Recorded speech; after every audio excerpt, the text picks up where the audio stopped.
Number 1 Iron Age Booty Daddy.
Ladies and gentlemen, welcome back to Iron Age Nights.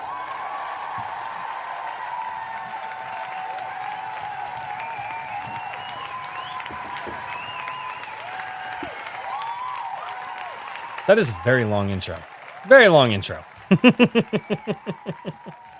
Super long.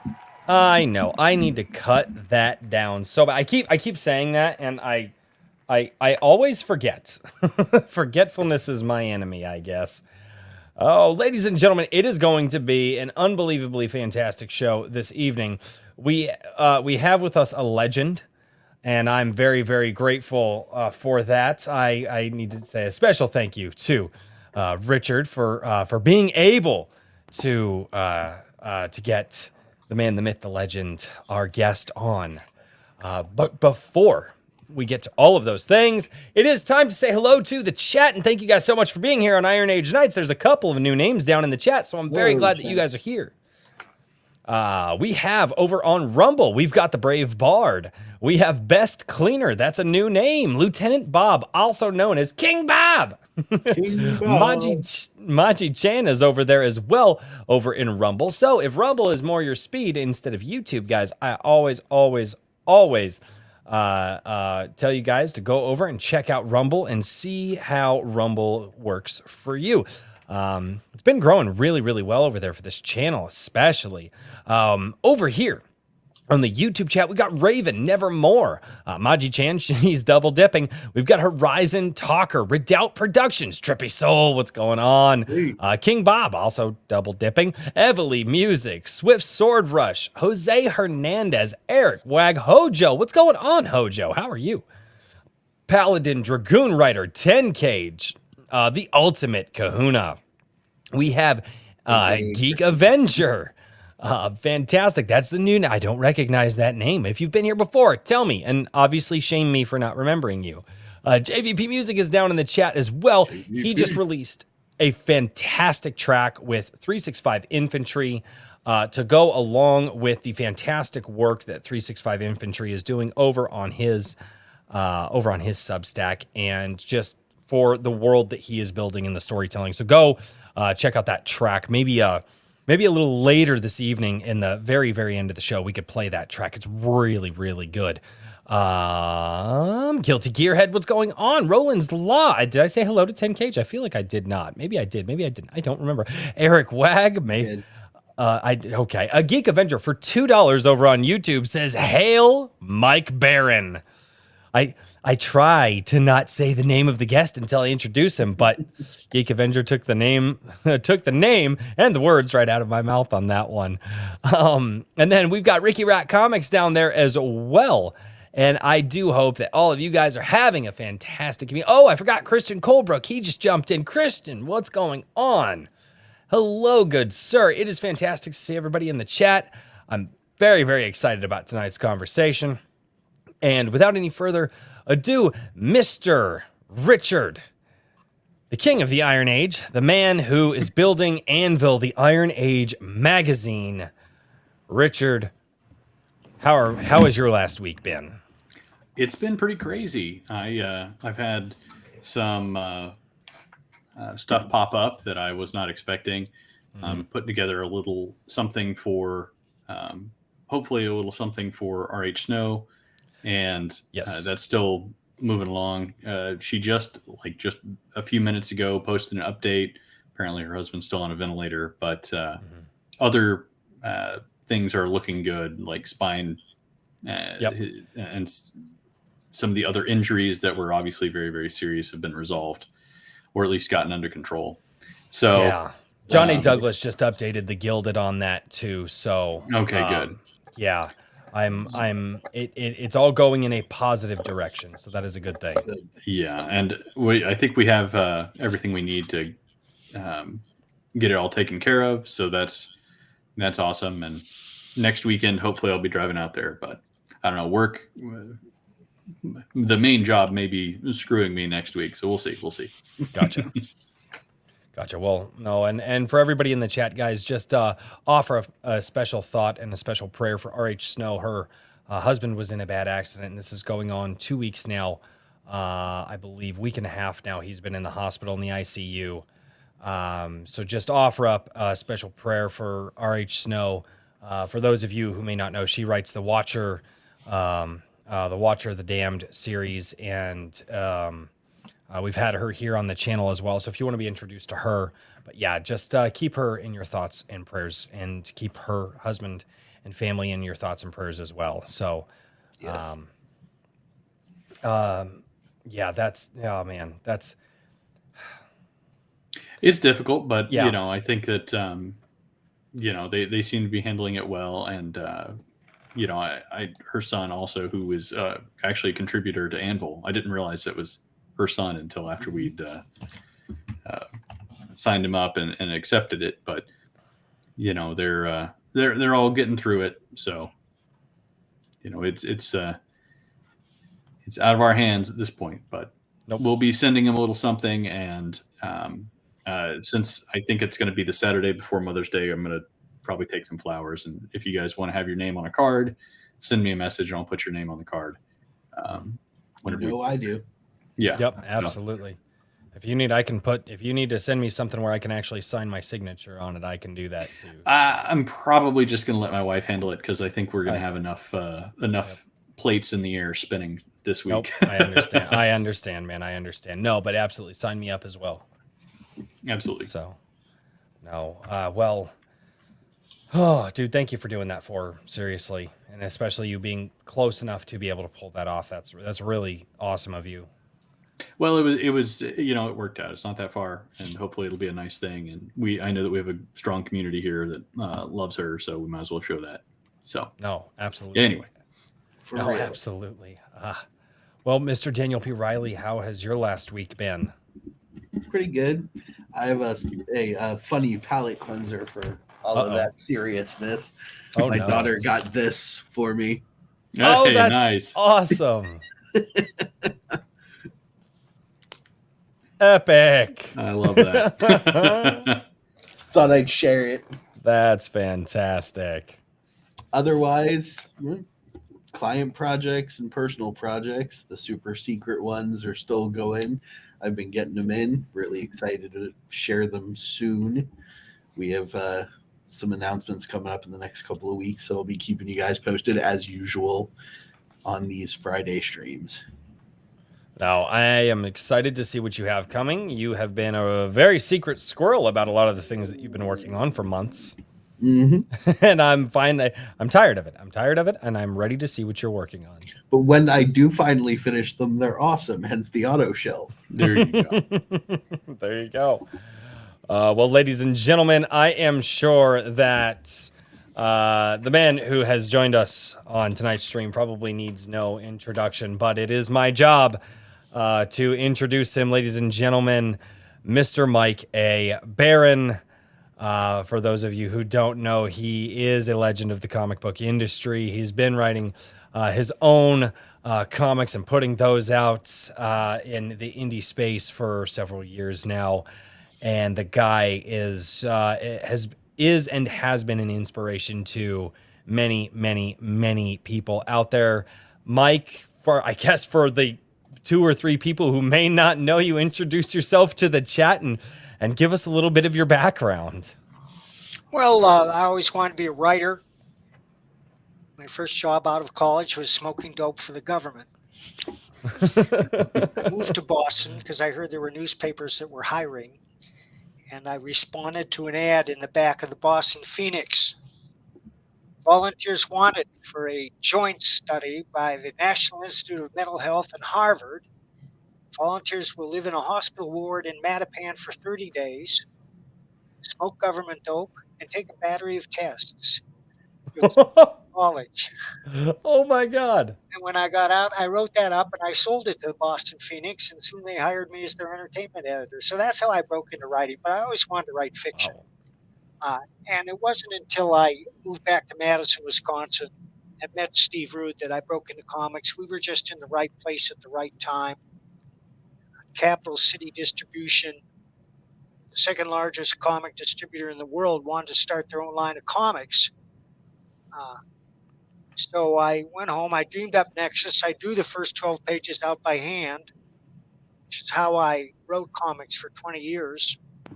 And I gave them to the dude, and he penciled, inked, and lettered them, and we showed them to the boys, and they said, yeah, give us 20 more pages, and we were off and running. That's fantastic. That is cool. That also not a story that you hear from everyone. You got your start by smoking government dope. Well, That is- so that's how I broke into writing. Yeah, it's true. Right. It's true. Right. No, that's It's a good that's book. It was good Awesome. dope too, but it doesn't compare to what they're selling today. yeah. So I've heard. I've always had jobs where I am not able to partake, so I wouldn't know. But yeah, from what I've heard from people that I know who smoke, they're like, yeah, it's very different nowadays. So, well, no, that's fantastic. So what got you on the current path that you're on with your own writing and your own, I guess your new stories that you're releasing on Kickstarter and Indiegogo? Well, geez, it's just been a long, rugged march. You know, there were 10 years there that I couldn't find any writing work whatsoever. I took a job as a janitor. I took a job unloading automobile bumpers. I ended up moving out to Colorado. Oh, shout out. I'm from Colorado. Whereabouts? I currently live in Iowa. I was born and raised there. I've only been in Iowa for 2 years, but I lived in a suburb of Denver called Arvada. Then I actually lived near Greeley, Colorado for the first, I guess, 8-9 years of my kid's life. So, Well, then we moved out here, and a couple of things started to happen. I started writing again. And I've been trying to write novels for 30 years, and they were crap. But after taking this 10-year hiatus, I took another stab at it, and I realized that it was no longer crap, that I understood story. Now I thought, holy shit, you know, this is what I've always wanted to do. Because once you understand story, you don't take a misstep. And that novel was Banshees, about a satanic rock band that returns from the dead. It's a huge novel. Publishers Weekly gave it a starred review. If you love Stephen King, you'll love this novel. And since then, I'd say I was a novel writing fool, but I have friends who publish 6 novels a year. I'm lucky if I can get out 3 novels a year. But I'm also doing a lot of comics and graphic novels. The whole thing with the graphic novel and the crowdfunding deal, we started that at home with my wife, Anne, who put together the campaign for Cue Ball, which is a book I was doing with Barry McLean.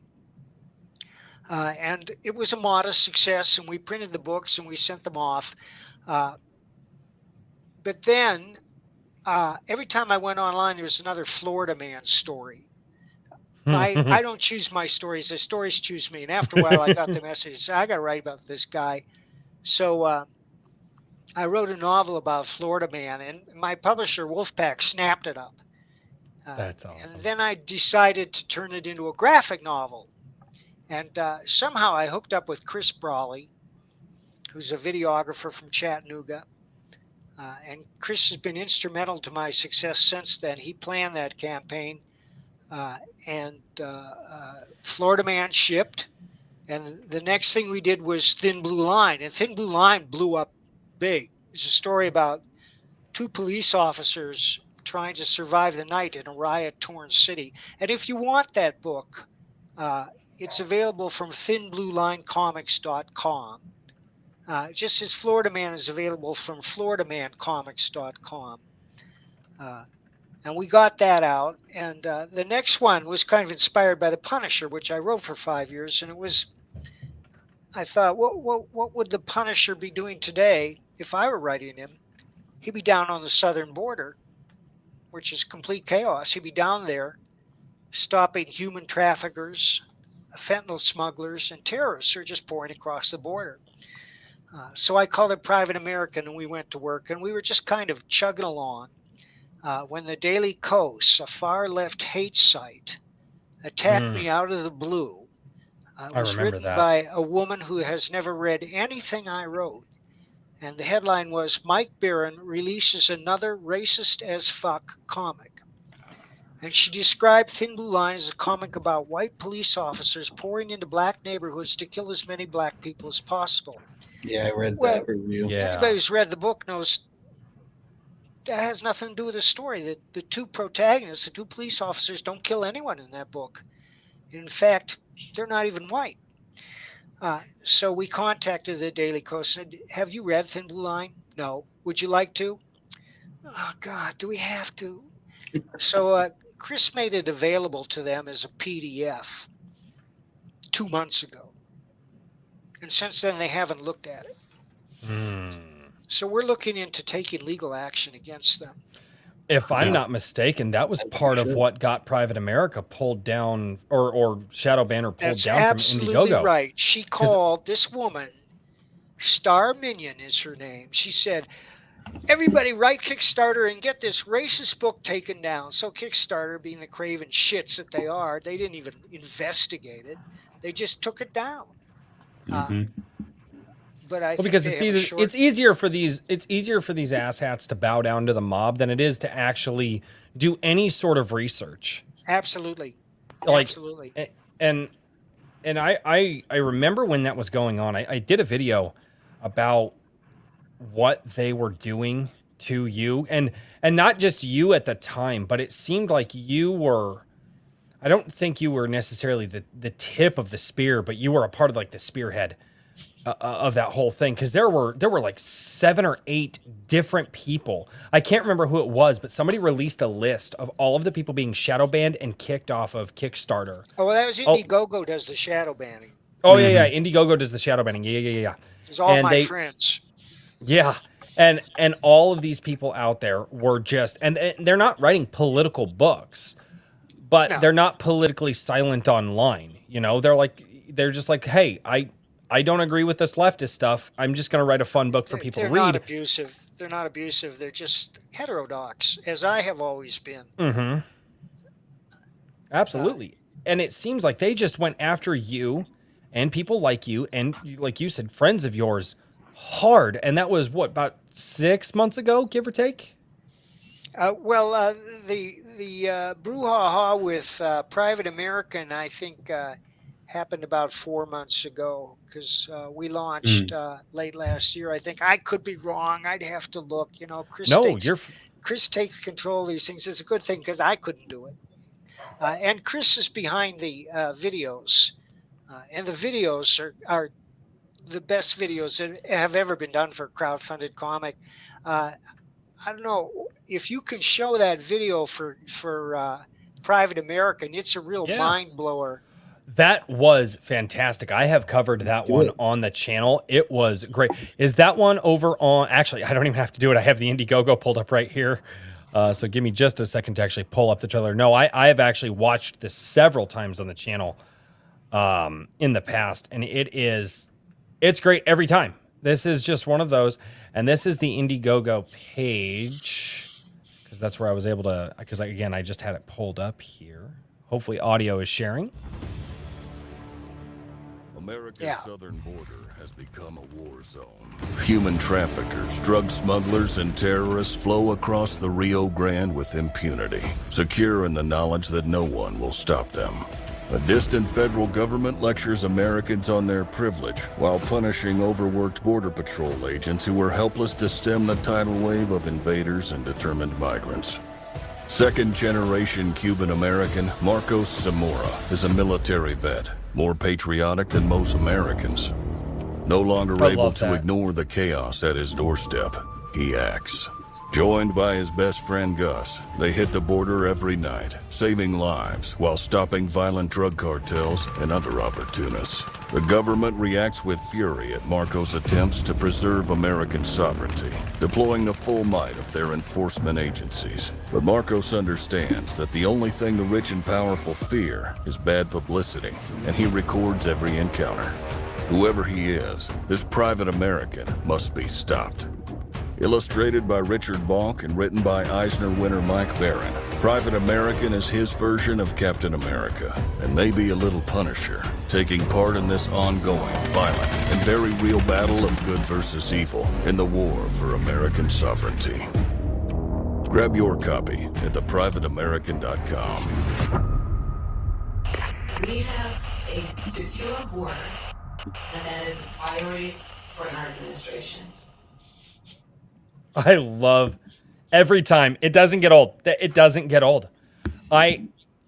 There's so much in there. There's so much in there. Cuban American, second generation immigrant who loves America more than most Americans do.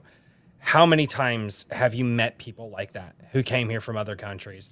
The people that come here from communist countries are trying to warn us. They talk to us every day about Yeah. what's happening in this country, but nobody's listening. Oh, I know. I've worked construction.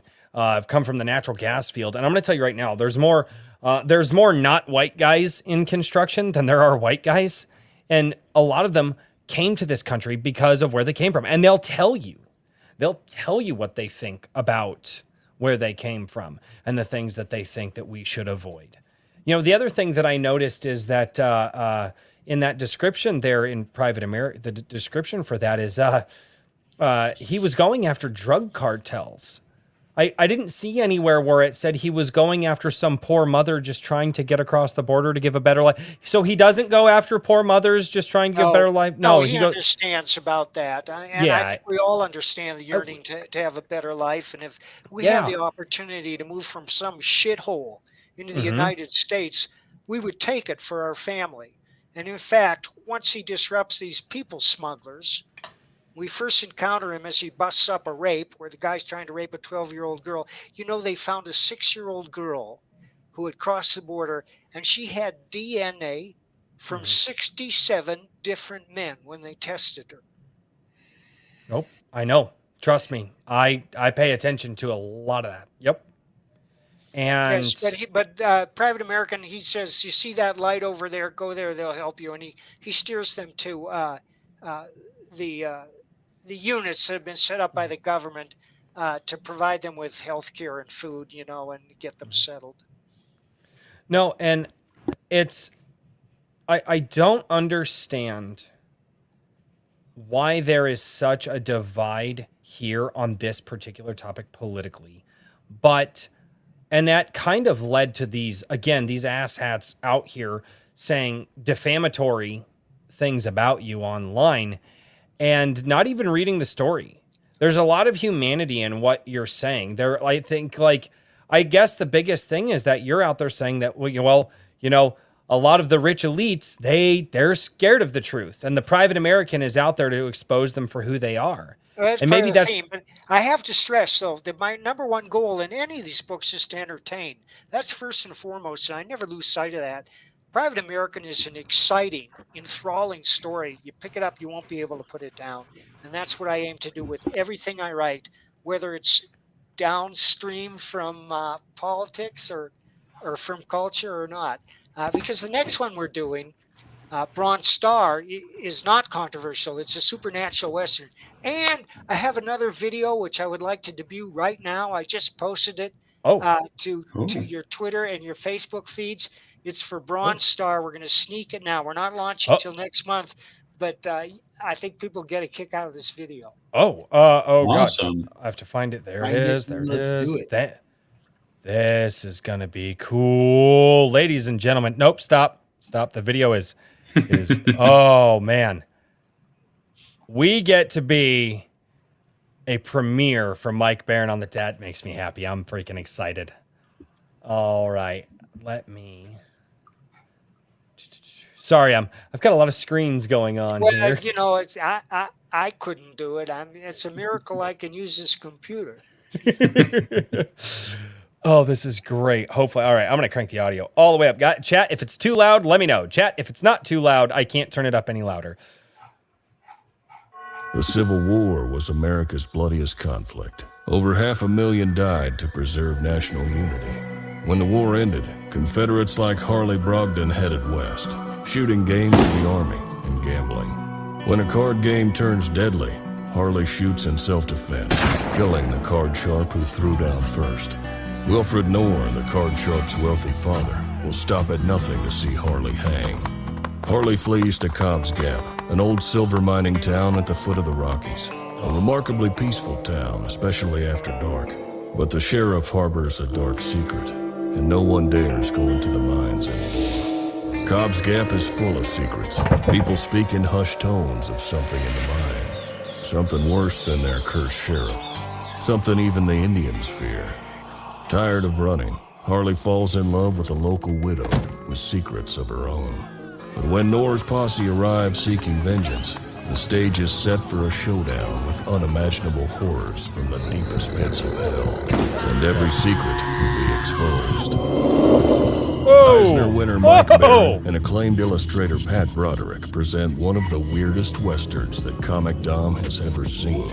Bronze Star, a thrilling tale of love, revenge, and supernatural terror from the minds of two legendary creators. It's not the monster you're looking for. Order your copy at bronzestarcomic.com. Awesome. That is I love that. epic. Oh my God. Yeah, we're very proud of this one. It's the best work of Pat's career. That is fantastic. Oh, wow. Man, No, I was actually just really digging the music. I'm a music guy. I was really digging the guitar work in the background. I know it's just a simple Western style tune, but I really like when things accentuate what's on the screen. So I'm not gonna lie, I kind of got lost in your audio track and less in the voiceover work. That was very well done. That was we're lucky to have Sam Elliott narrate our videos for us. Mm-hmm.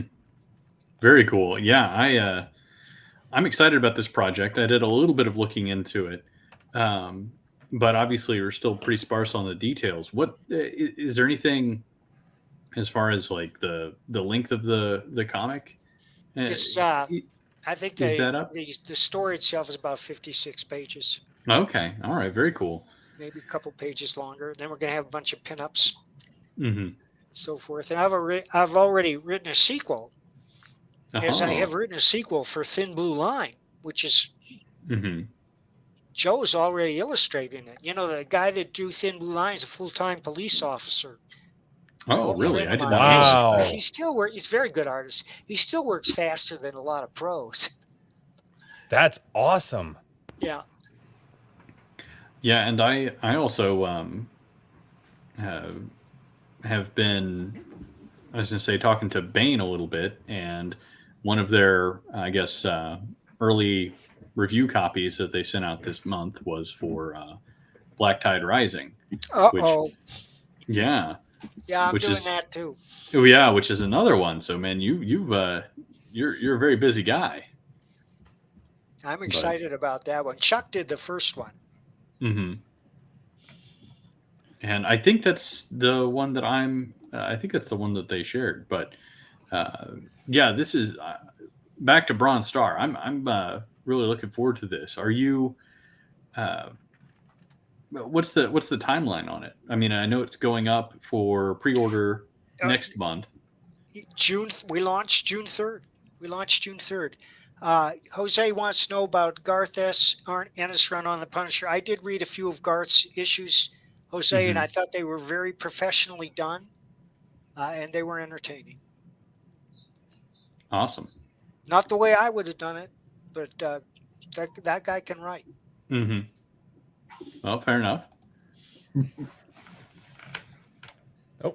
Sorry, guys. I'm catching up with everything and trying to make sure that I share everything.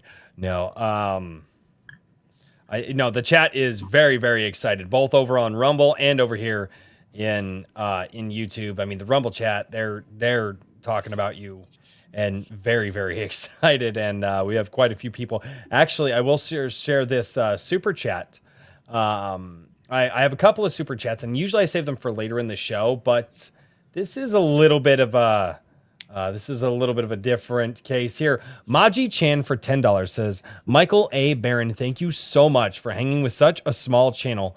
You, sir, are a legend and one of the major influences in getting my interests into reading. Well, thank you. So that is Maji Chan right there for $10 over on YouTube. And then Wrangler for $10 says, my copy of The Private American arrived today. It's good physical quality, and I look forward to reading it tomorrow. So that is quite fortuitous that his copy of Private American arrived today.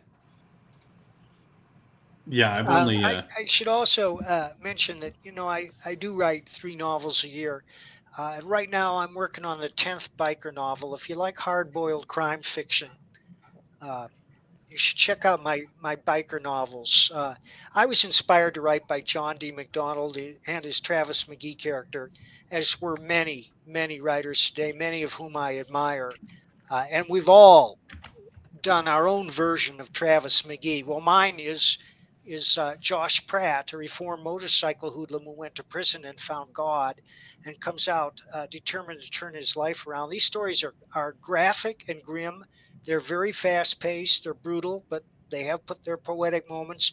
I'm very proud of them. There are 9 out right now. They're all available. Just go to Amazon, you type in my name, you get 22 pages of stuff. Not all of it is good.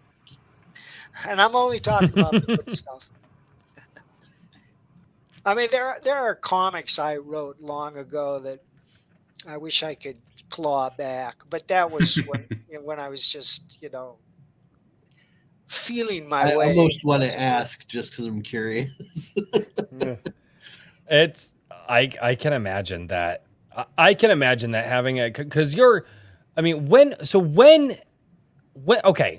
when did you start in your career in comics? Like, you don't have to give a year, but I think all of us here know that you've been around a while in the comic world for sure. 1981 is when I met Steve Rude. Okay. I think the first black and white Punisher, Nexus may have come out that year. And because of that, and Badger, people started calling me and asking me to write other titles, notably The Punisher. Carl Potts asked me to write that, and I wrote that for 5 years.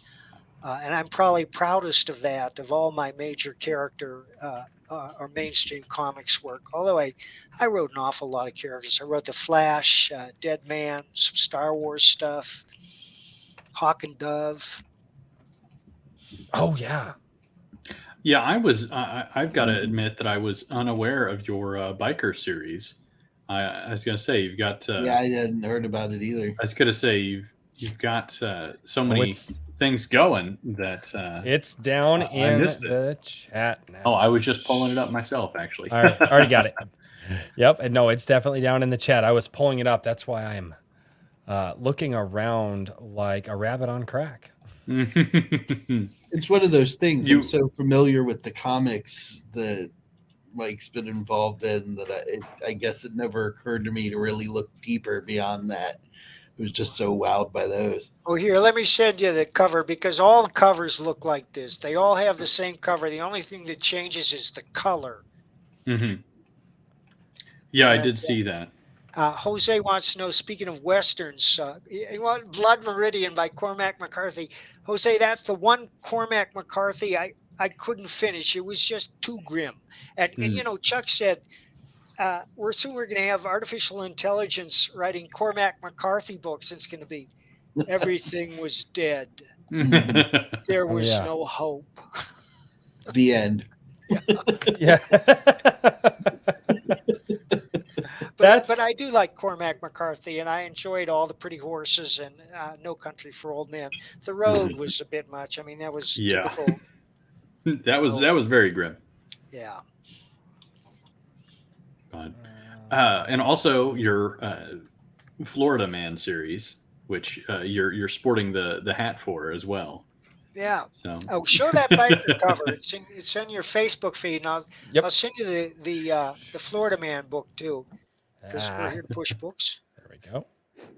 Oh, there it is. Got it. yeah, I actually think I'm not sure who had Florida Man, but it was kind of one of the notices that I got. I was like, oh wow, okay, this is Mike Barron. I know who this is.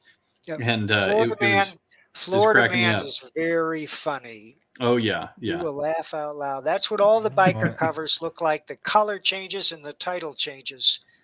And each one is better than the last. As I mentioned, you know, my number one goal in writing anything is to entertain. Number two is more of a technical thing. It's show, don't tell. But that's important. And it means that any information you can impart to the reader visually without words, you should.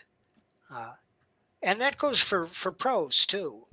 And I'll tell you Yeah, what I mean. absolutely. When you say John went into the alley and someone shot him in the back, or you say John went into the alley, he was acutely aware of the smell of garbage and the oily sheen on the puddles that had collected on the floor. When suddenly a Mack truck slammed into the middle of his back, he hit the red brick wall so hard it crushed his eye socket, and as he slid down, red granules were scraping off on his cheek, and it wasn't until he settled on the floor of the alley that he felt a warm liquid forming in the small of his back, and he remembered the loud report, and that was the last thing he remembered. So that's showing that he shot without ever once saying that somebody shot him. And the third rule is to be original. Yep. Great Well, example. I actually that's a interesting topic, and this is a little bit outside of the normal Iron Age, since obviously you're working with a lot of new IPs. But just to go back a little bit on your career, when working with other people's IPs or other properties, like did you? I guess as somebody who's not really familiar with what that kind of work would be like, did you ever find yourself running into boundaries or walls on what you were able to do and not being able to necessarily create the characters that you No, wanted to never, create or tell because stories? it's my job to transform whatever prose work into a graphic novel. And I've done a lot of it. I did Elric stories, Mhm. and then I adapted the Heir to the Empire series by Timothy Zahn. I adapted that into graphic novels for Dark Horse. Mhm. And they wanted 6 issues out of each book. It was simple. I divided the book up into 6 roughly symmetrical sections, taking into account natural pauses, like at the end of the chapter and the beginning of the next one. And then I broke that down into 24 pages each.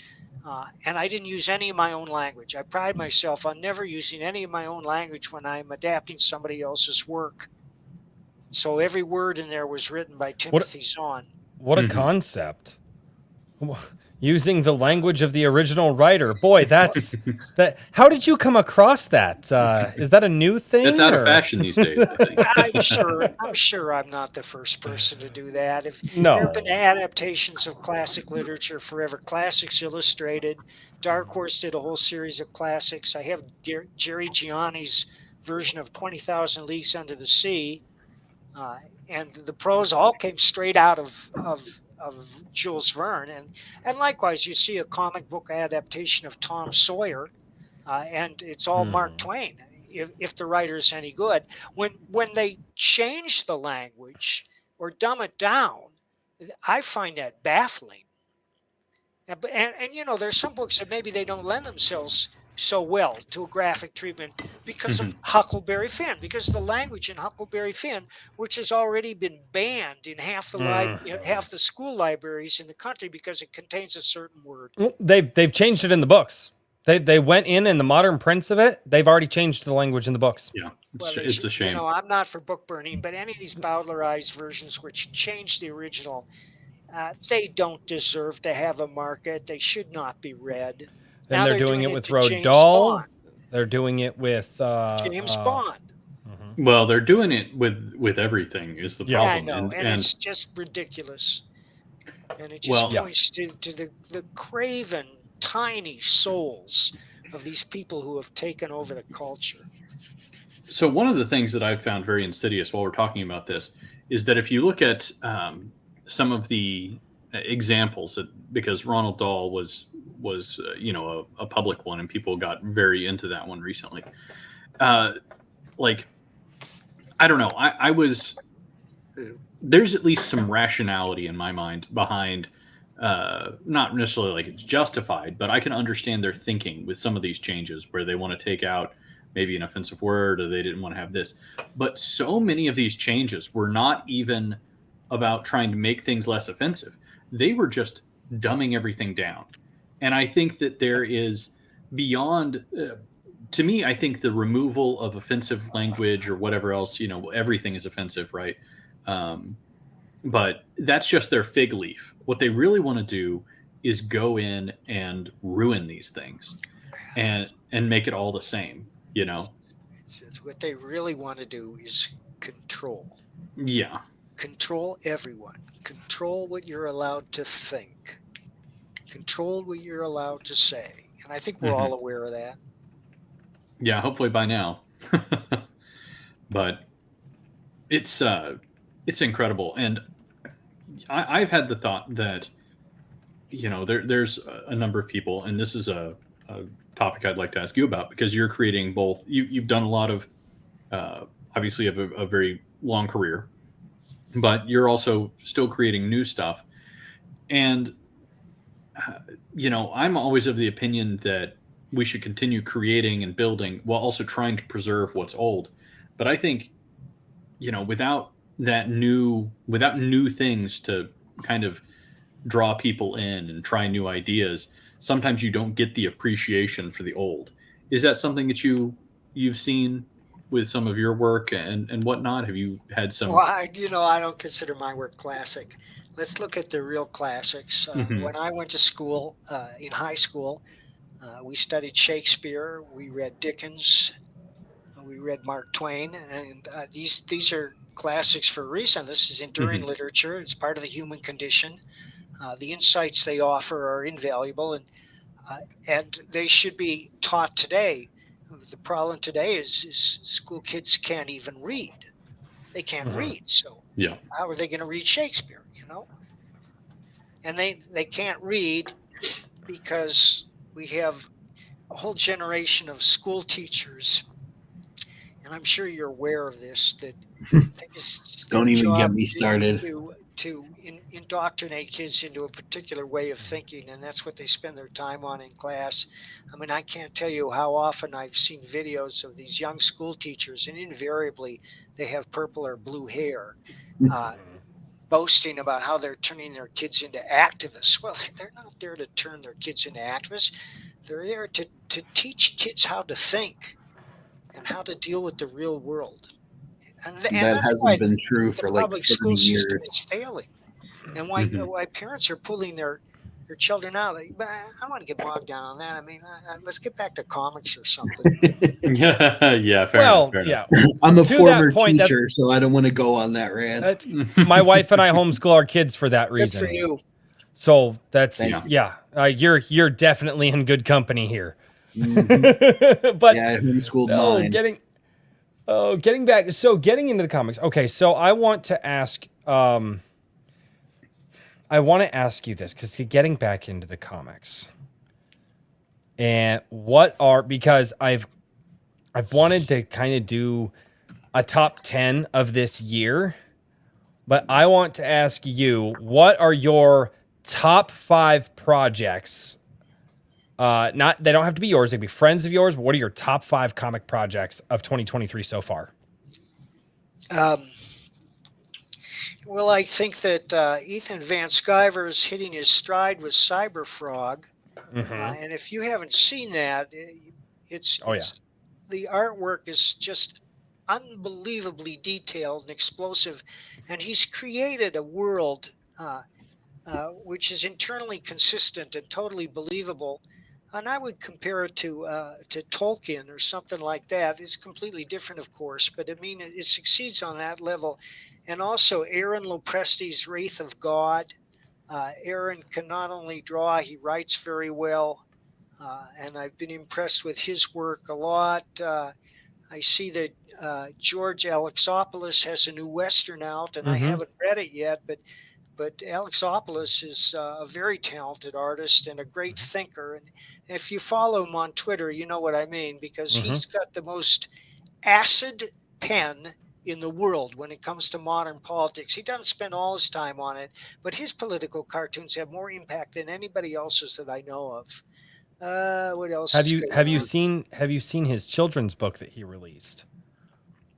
George I've Alexopoulos. seen ads for it. I have one of his books right down here. Yeah, we actually bought Goofberry Pie from George, and we were working to try to get him on Iron Age Nights, but the schedule just never quite worked out. But well, I would love to be on with him sometime. Hang on a second. Man. I'm looking for George's book. Yeah. No, my daughter still has to be, and we've had it for months now. She still has not grown tired of Goofberry Pie, George Alexopoulos' book. Let me blow that up real quick. But no, George's. Oh, hold that up one more time. Hold it up one more time. Hang on a Sorry. second. I'm making a big mess here. Oh no, I do it all the time. Oh God, that's so great. Yeah, Bad Dreams. Oh, I was gonna say I was thinking it would have been one of the Mary Sue ones, but I'm gonna have to check that out. Bad Dreams, That interesting. looks so good. God, he's It's so good. cool. It is cool.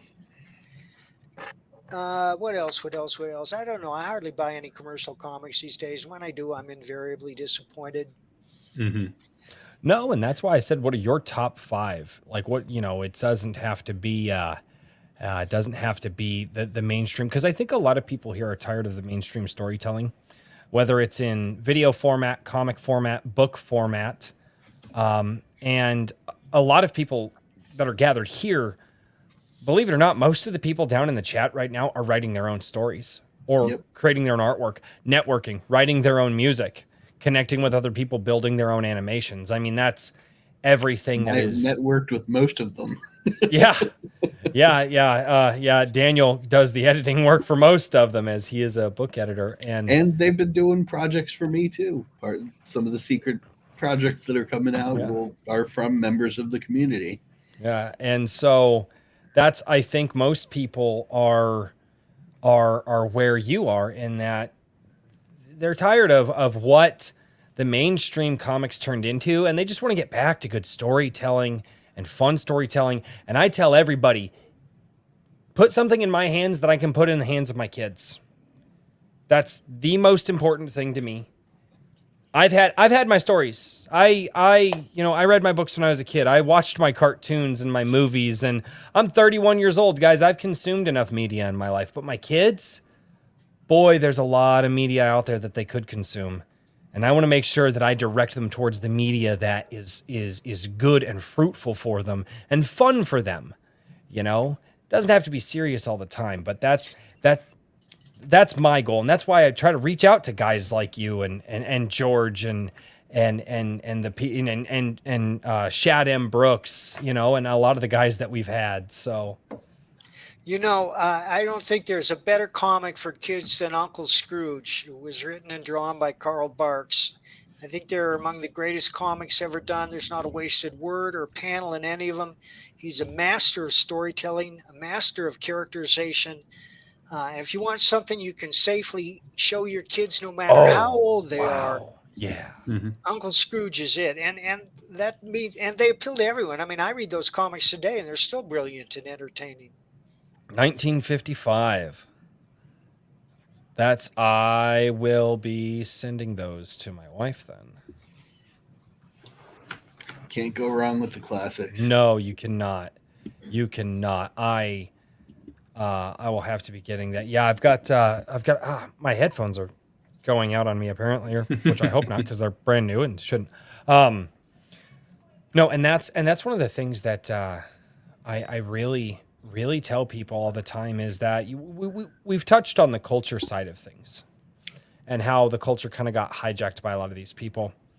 And I think one of the things that, and why I say that I want something to put in the hands of my kids is because I think we're not going to take the culture back in 5 minutes or 5 years.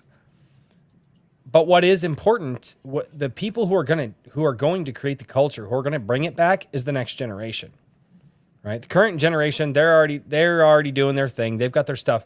But as that generation gets older and starts to kind of lose their grip on society the way that they have it now, my kids are going to come up and their generation is going to come up. And it's important for us to make sure that those kids have good stories and have good things to share with each other. And they can talk about heroes and heroines again and they can, or just funny stories. I mean, who cares? I mean, I remember like, I watched the cartoon, but I know it was based off the comic. But I used to watch like Archie's Weird Mysteries, you know, which was based off the Archie and Jughead comics. Like, and I love that stuff as a kid. And I just want fun things like that and good, you know, and good stories for the kids to see and get out of, I guess, some of the darker stuff that we've seen lately in a lot of storytelling and the nihilism that we've seen. It's the whole reason Like I wrote Cormac Legacy Heroes. McCarthy. Yeah. Exactly what you're talking about, Royce, is the whole reason I wrote Legacy of Heroes. It's new superheroes, young superheroes, and one of them literally takes over for a fallen superhero. The point, the little tiny detail in that is that you can take from the old and bring it with you into the present. Yeah, and you're not wrong there. Not wrong by any stretch of the imagination.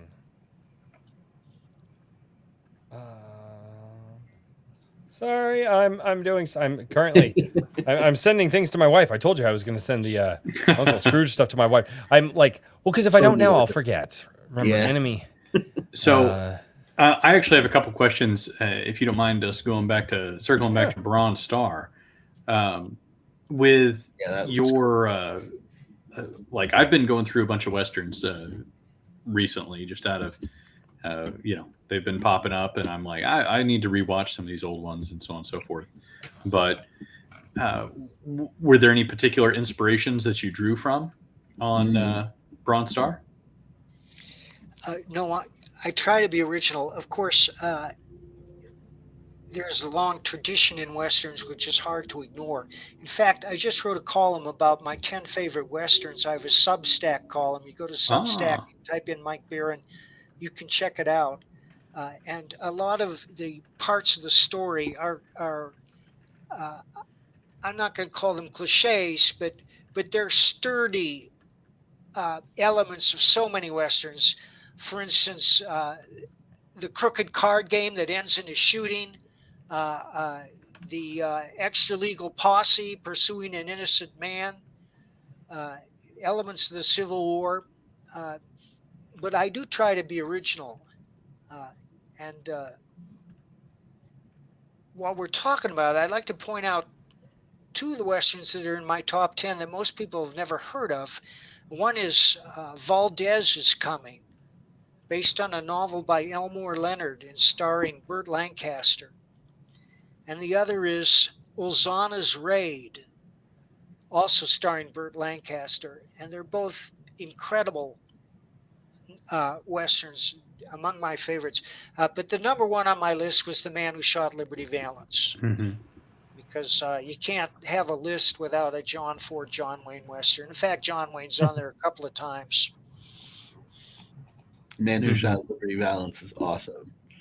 That's I'll my have to favorite check those John other Ford two out. Western. Everybody says, what about The Searchers? I don't think The Searchers is that great. Excuse me. Oh no, Mike dropping hot takes. But I love Westerns. I just got a copy of Ombre at the pawn shop the other day. I'm going to watch that. I've seen it many times, you know. But Unforgiven is in there. Don't get me started. And of course, The Wild Bunch. The point of this show is to introduce you to people. So by all means, get started on anything you want. This is your show, Mike. Well, thank you. Well, I love Westerns. And I watched as much Yellowstone as I could, which was the first 4 seasons. And I loved it. I can't wait to watch the 5th season, but I don't get Paramount Plus, so I'm going to have to wait till it comes out on DVD or something. Plus 1893 and 1923. I'm dying to see those, but I don't get those streaming services. But they restored my faith in Westerns, because, Westerns were a staple of TV for so long, especially the Warner Brothers Westerns, which was Sugarfoot, Maverick, Mm-hmm. Wagon Train, Gunsmoke, Deadwood. Deadwood was Yep. a great Western. Deadwood's a great one. Yeah. I got into watching this old Technicolor Western. I believe it's called The Virginian. I was watching it a couple of months back. It was a really enjoyable show to watch, and unexpectedly, it wasn't very heavy on the action. It was actually more dramatic than anything else, which was a pleasant surprise. Also, The Big Country, which I saw for the first time a month ago. I'd always wanted to see it. And it's not what you would expect either. It's not a blood and guts Western at all. Although it has those elements around the fridges, it's primarily a character study. Yep. Yeah, I was. So speaking of the Western comic that George Alexopoulos is working on, he's working with Ghost of the Badlands. Yeah, Ghost of the Badlands. Razorfist is the one who wrote the story for that, and he was talking about his list of Western influences, and one of the things that he's predicted is that he kind of thinks that Westerns are going to be making a revival here in a big way. Do you feel similarly, or? Well, I don't know. I don't think they've ever gone away, especially in novel form. If you read Westerns in novel form, Pete Brandvold is a good friend of mine. He's the guy that publishes 6 Westerns a year. And he's probably the most popular Western writer in the world right now. If you want to read a good Western, grabs you by the throat on the first page, check out Pete. So I think that in fiction, in novels, Westerns are healthier than ever. But the movie industry today is in complete free fall. They don't know whether to shit or go blind. Last decent Western I saw was Old Henry. I don't know. It's a couple years old. That one might have slipped me by. I don't remember that. And I don't want to give it away. They Hang don't on a get second, as I'll much tell you who's in publicity it. as they should. It's a really good Western. Okay. Yeah, I don't believe that Westerns ever Stars really fell out of Tim style. Blake Nelson. Tim Blake Nelson, who also stars in the Ballad of Buster Scruggs on Netflix. And okay. I would recommend that, if only for the first episode, which is Yeah. Tim Blake Nelson. They're kind of grim. Bone Tomahawk. Bone Tomahawk was grim too. But I recommend Old Henry. That's a fairly decent recent Western. And so was Hostiles with Christian Bale. Yep. That was pretty good. That was I really enjoyed Hostiles. Yeah, I'm gonna have to check out Old Henry because that flew under my radar. But Yeah, I got a very cool. 91% audience score on Rotten Tomatoes. I can't give it away because it's got a big reveal and it's big, but you'll enjoy it. Hmm. Awesome. Well, yeah, I mean, yeah, whenever I said that they're kind of coming back, it's more like they're entering the, I would say, like the broader cultural consciousness. You know what I mean? Kind of like the way Returning. that, yeah. I mean, certainly because they were huge, back in the late 60s and 70s. So The reason compared to that, the reason I said that though is that your standard 80s and early 90s, even late 90s to 2000s when it did start to peter out, all of those action films and TV shows and stories that you read, if you really look at them objectively, they follow the same format as most westerns do. Well, yeah, absolutely. I mean, it's a, I think that The scenery there's definitely some themes that were retained across those, right? Yeah. Especially with the justice and vigilante justice and dealing with corruption, defending what's yours. yeah, that kind of thing. Yeah. It's Guys, I got to I bow feel like out. westerns are like the American standard, Yeah. if there ever was one. No, I will not see the Alec Baldwin Western.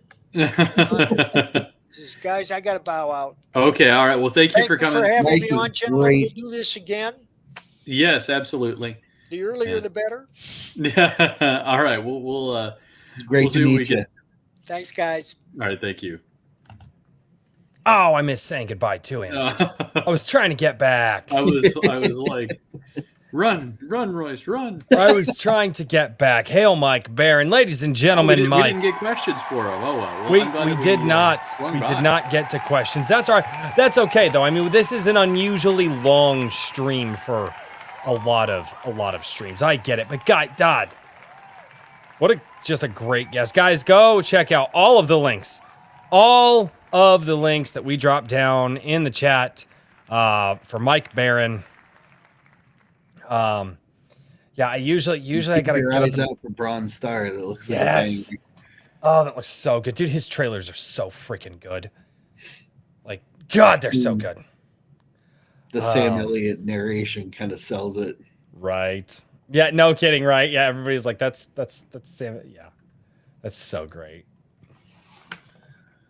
Oh man. Ram says, "Oh crap, is Private American still for sale?" I believe it is. Yes, he did say that you could go buy it somewhere. I don't know where that is though. PrivateAmericanComics.com, I believe he said it was. Yeah, and then I also did see it on, oh god, it was Thin Blue Line, the Thin Blue Line comics. You can get the Private American digital download over here on the front page. So you should be able to get the digital download here, and I would imagine you might even be able to go to his Amazon page, which I don't have up anymore because I'm a scrub. Give me a second here. Sorry, he was dropping so many different websites and stuff like that. So like I was just going as quick as I could to try to find all of. I mean, God, he's got so you just type in his name. Yeah, go to he's Amazon. super pro on that one because like everything has its own website as opposed to us in the lower tiers who put it all on one website. Right. He's got so many titles to his name. It's not there. Yeah, but the Private American, you can go get it in a couple of different places. So, I feel bad for not saying goodbye to him, but hopefully he had a good time. So he said he'd like to do it again, so maybe we'll have him back on soon. Yeah, absolutely. Great. That would be fantastic.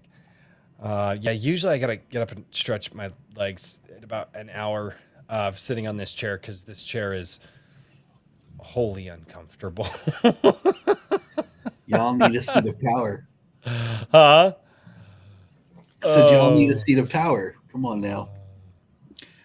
Yeah, well, I've managed to finally make this office chair a little bit more tolerable. So it's the gaming chair, man. The gaming chair is like deceptively, it makes you think that it's going to be comfortable and then it cripples you. Yeah.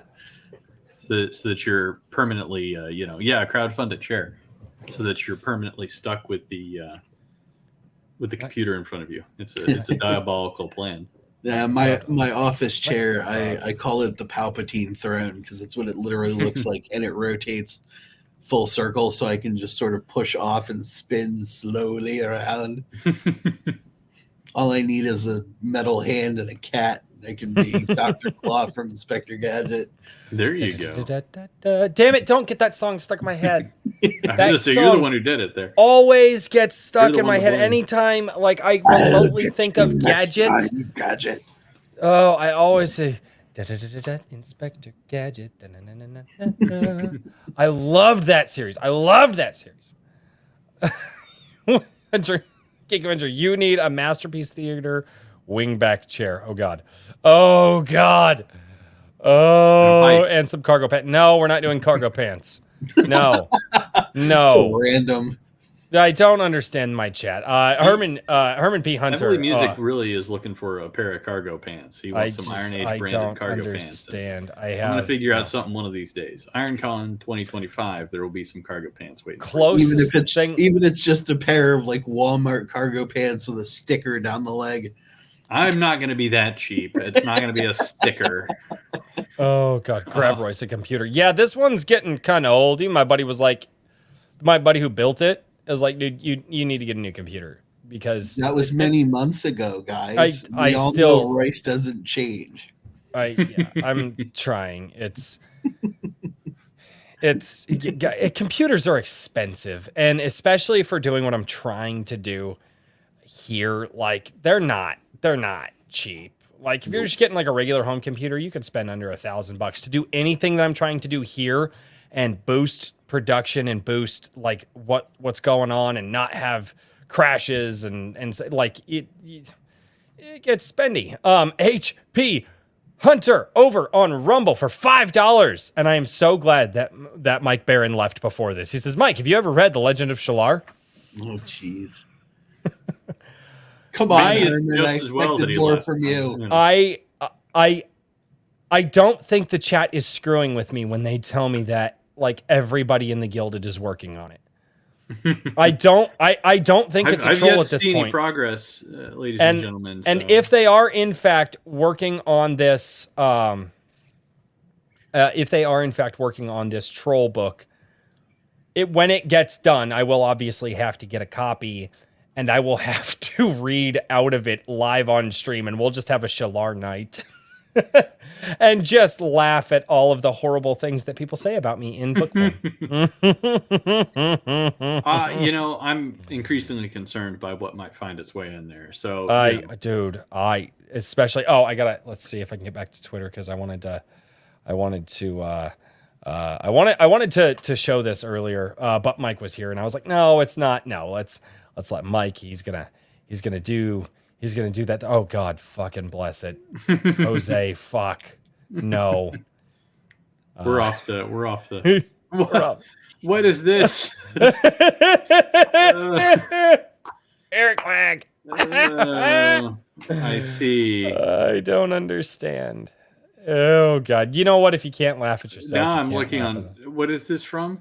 This is Eric Wag. It's on I have Twitter? It looks like it's on Twitter. Yeah, it's on Twitter. I see. Yeah. Well done, Eric. What's the shard controversy? Wait, what? Shard controversy. What do you mean shard controversy? And Dead, what are you talking about? My Shallar story is kid friendly, just like you asked. Oh God, they're actually doing it. They're actually. I think it's an anthology. Is what they're. What are you guys doing? I'm not surprised. So, what is the shard controversy? And Dead, please clarify that. That would be wonderful. King Bot, I'm already in Daniel's book, so yay for me. There you go.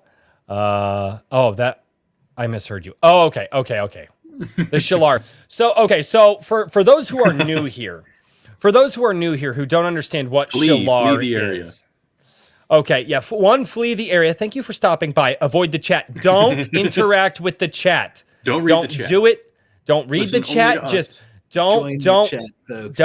don't join the chat.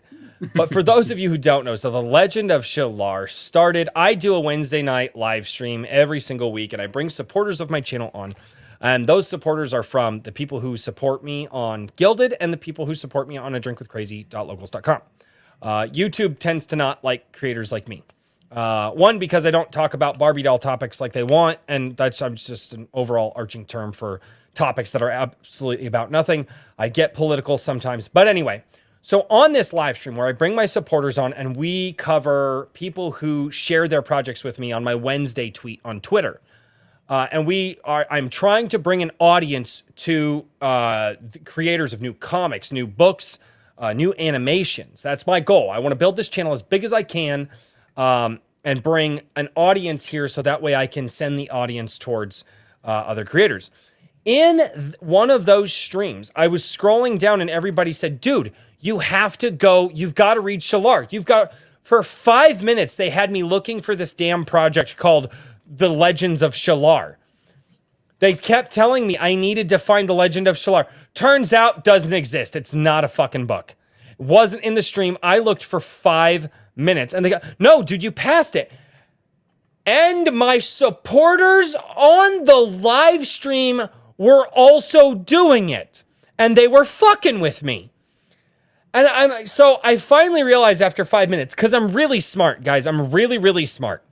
Okay, so after 5 minutes and my really smartness kicking in, I realized they're fucking with me. I go, fuck you guys. So let's go. Let's just go check these other projects out. We're going to do that. Well, turns out my chat never lets me forget.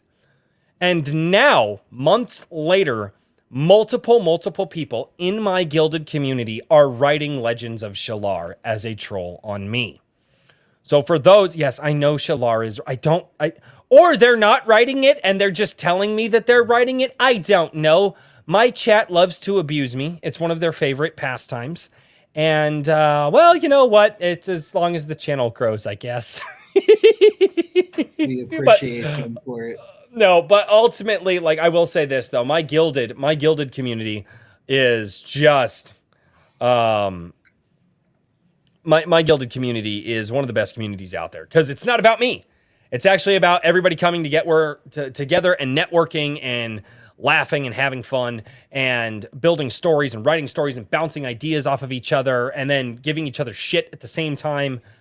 Like my Gilded server is both brilliant and ruthless all at the same time, and it's fantastic. I probably could drop that link, I guess.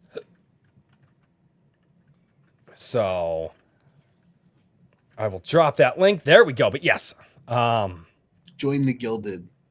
And Dead says, like a real community? Like a real community. Yeah, almost like a real community. That's a really good way to put it, and Dead.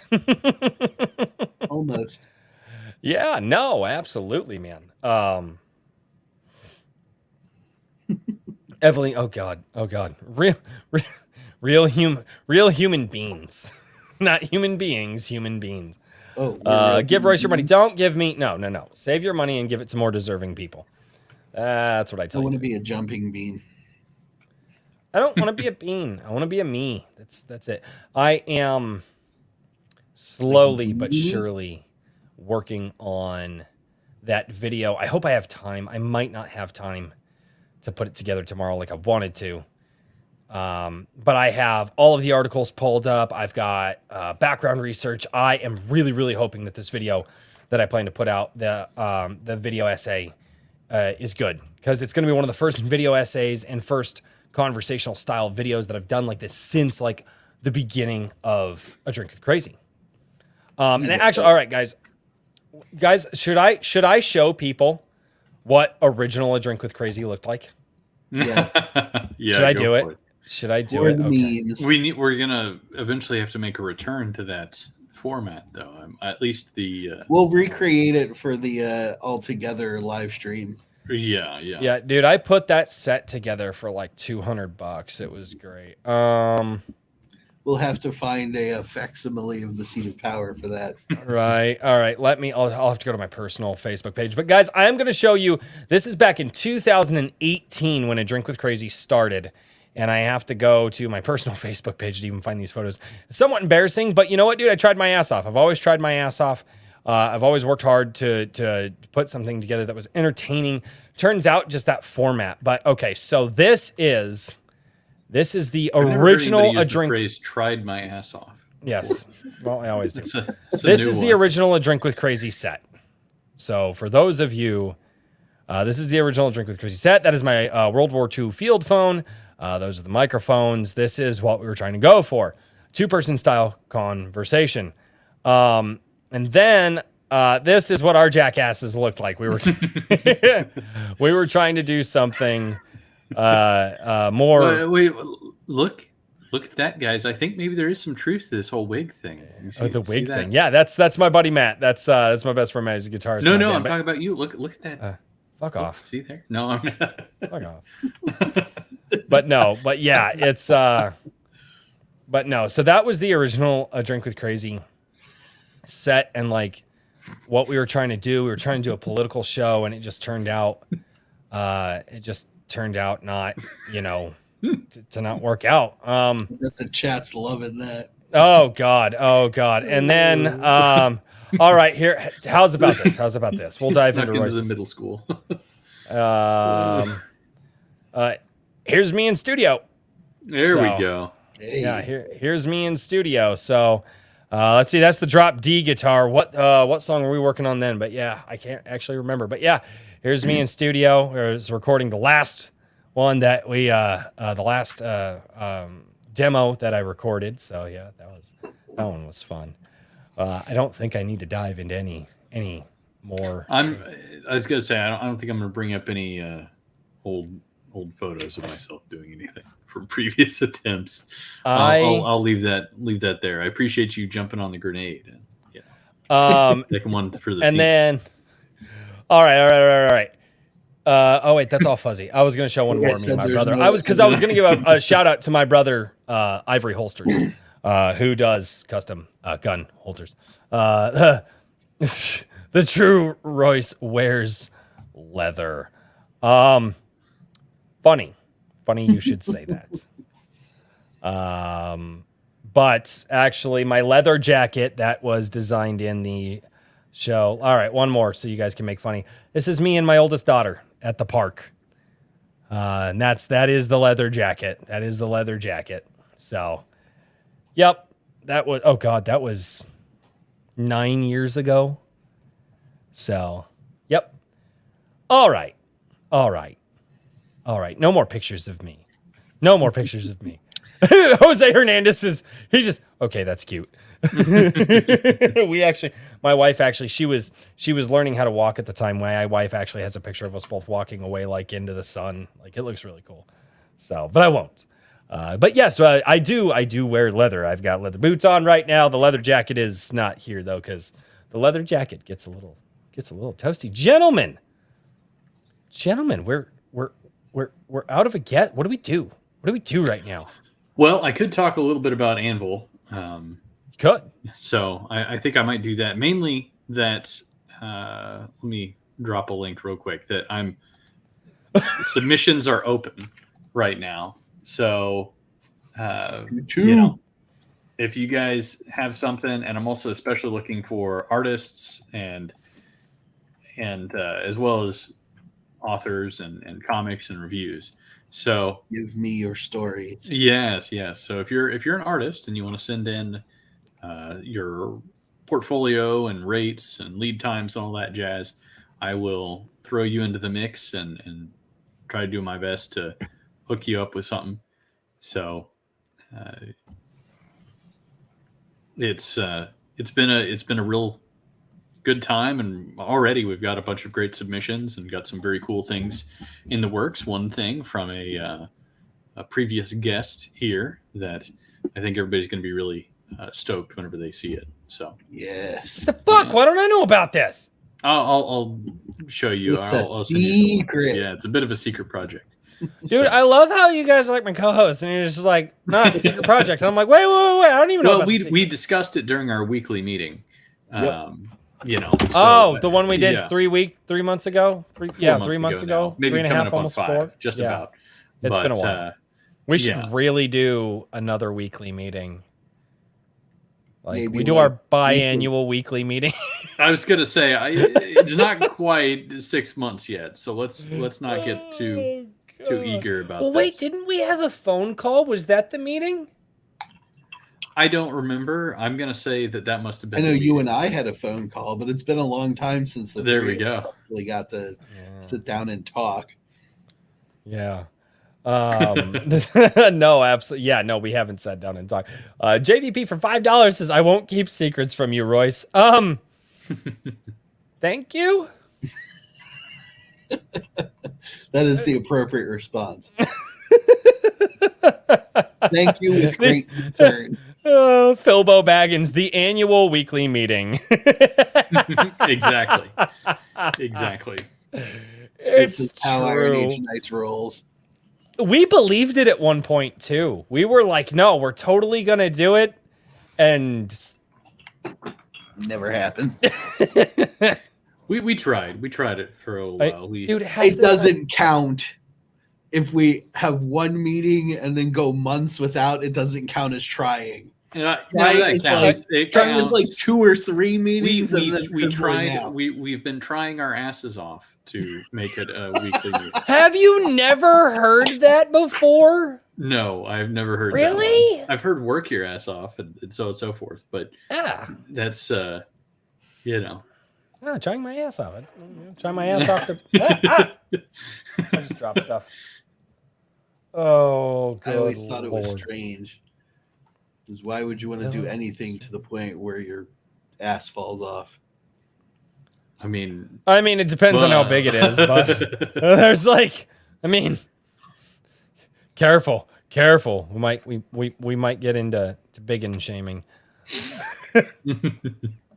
Kinda sus. God. You know what I did say that we should do? Hopefully it doesn't get a copyright claim on the channel. It shouldn't. Not for this show. What we should do is we should listen to the track that 365 Infantry put together with Mr. JVP Music. Are you guys down with that? Absolutely. Yes, 100%. Let's do it. All right. Why I aren't listened to it earlier, but I'm happy to listen to it again. I also listened to it earlier, but has the chat listened to it? Because this is absolutely fantastic. Chat, so you want to see what A Drink with Crazy, what that community is doing over on Gilded and how everybody is networking together? You want to see how fantastic the community is? Well, this is the community that we're building, people who are creating stuff like this. So here we go.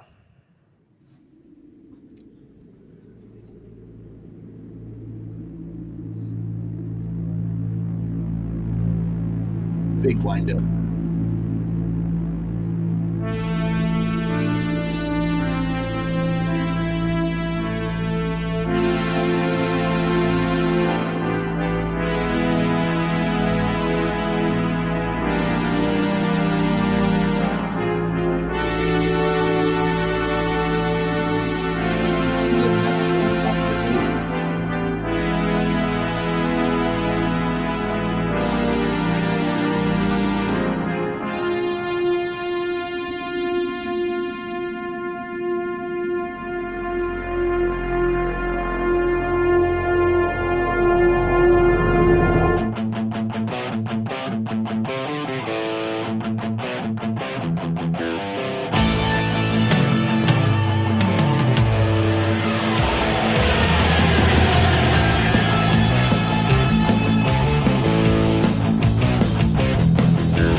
This is my favorite part.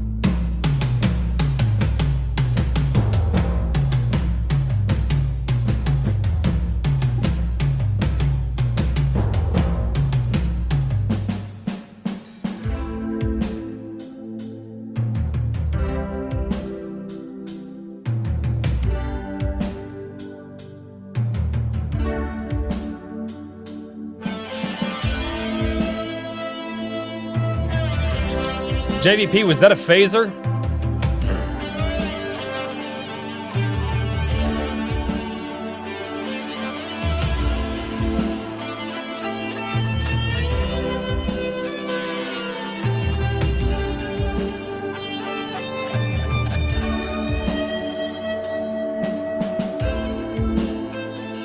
Okay, I see.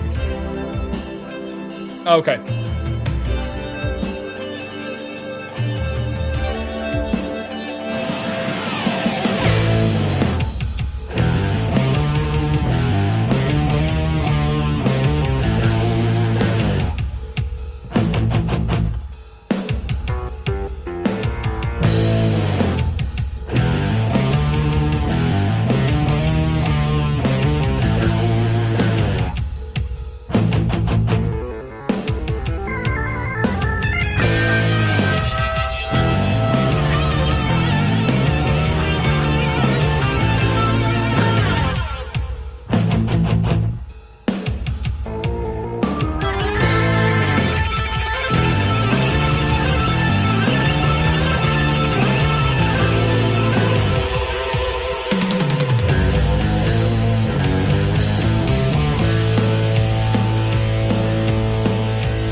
Launch the wig. No. No. I don't do the head banging. Not unless I'm actually playing. That's a killer track, man. That is a killer track. Oh. Yeah, I'm ready to hear All the whole the thing. influences in that. Mm-hmm. Oh, and every time here's a weird part too, is every time I hear it, I hear something a little bit different. Like I've heard, like the first few times I heard it, like especially when they put the organ in there, I was like, okay, I'm getting Judas Priest vibes, and they did like the organ thing, and I was like, okay, now there's a little bit of Kansas vibes. Now I was listening to it, and I was just like, well, wait a minute. Now I get like some Bad Company vibes in there. Like every time I listen to it, it is just straight 70s and 80s rock, and I fucking love it, man. I love it. So, Yeah, make that guitar sing, man. oh, dude, it's so good. I figured I'd show that because, well, honestly, that's what we're here for. We're here to show off the fantastic work that people are doing. Mm-hmm. Oh. Yeah, it amazes me how many different things Jake Calta and JVP have their hands on right now. Both of them have been doing all sorts of stuff. It must be nice to not have all of the children's. It's like, oh, so what are you doing tomorrow? You working on stuff? Yeah, working on a chicken run in the rain. It's gonna be awesome. Well, I think that's more, about the chicks, not the kids as much. But It's the wife's issue. That's right. It's not the kid. Yeah, the wife. It's like, hey, you should do these things, and I'm like, well, I do have a soft spot for big titty goth girls, and you happen to marry me, so I have an extra big soft spot for you. So yes, I will take care of chickens now. Damn it.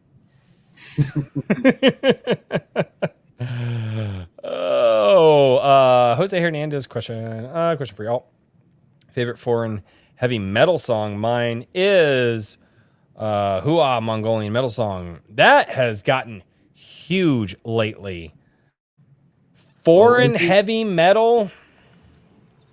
I don't know. I have always kind of preferred the metal that I can't. Maybe this is heresy, but I prefer the metal where I don't understand the words because I've always found like I'm always torn about the vocals on metal. Sometimes they're good, but I don't know. It just doesn't appeal to me as much. And so whenever there's no vocals that I can actually understand, my brain just turns off and I don't listen to anything. You know what I mean? It just becomes part of the music.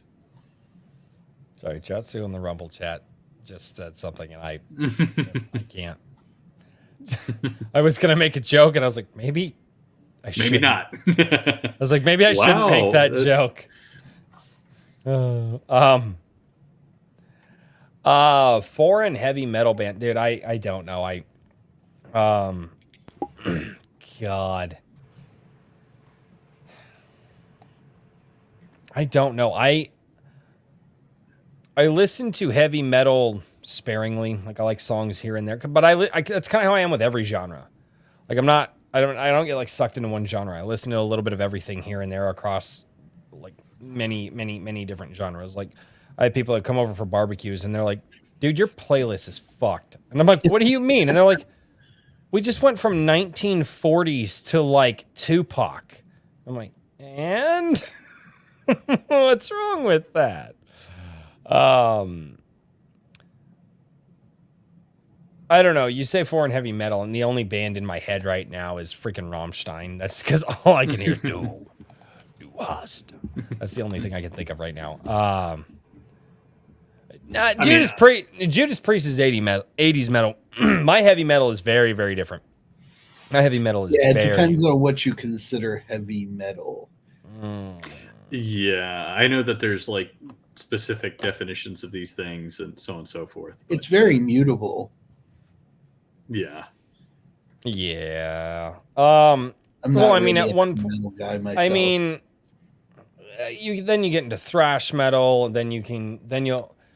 If you're going to talk about metal, I mean, there's so many different subgenres. It's part of the reason I hate subgenres, but black, yeah.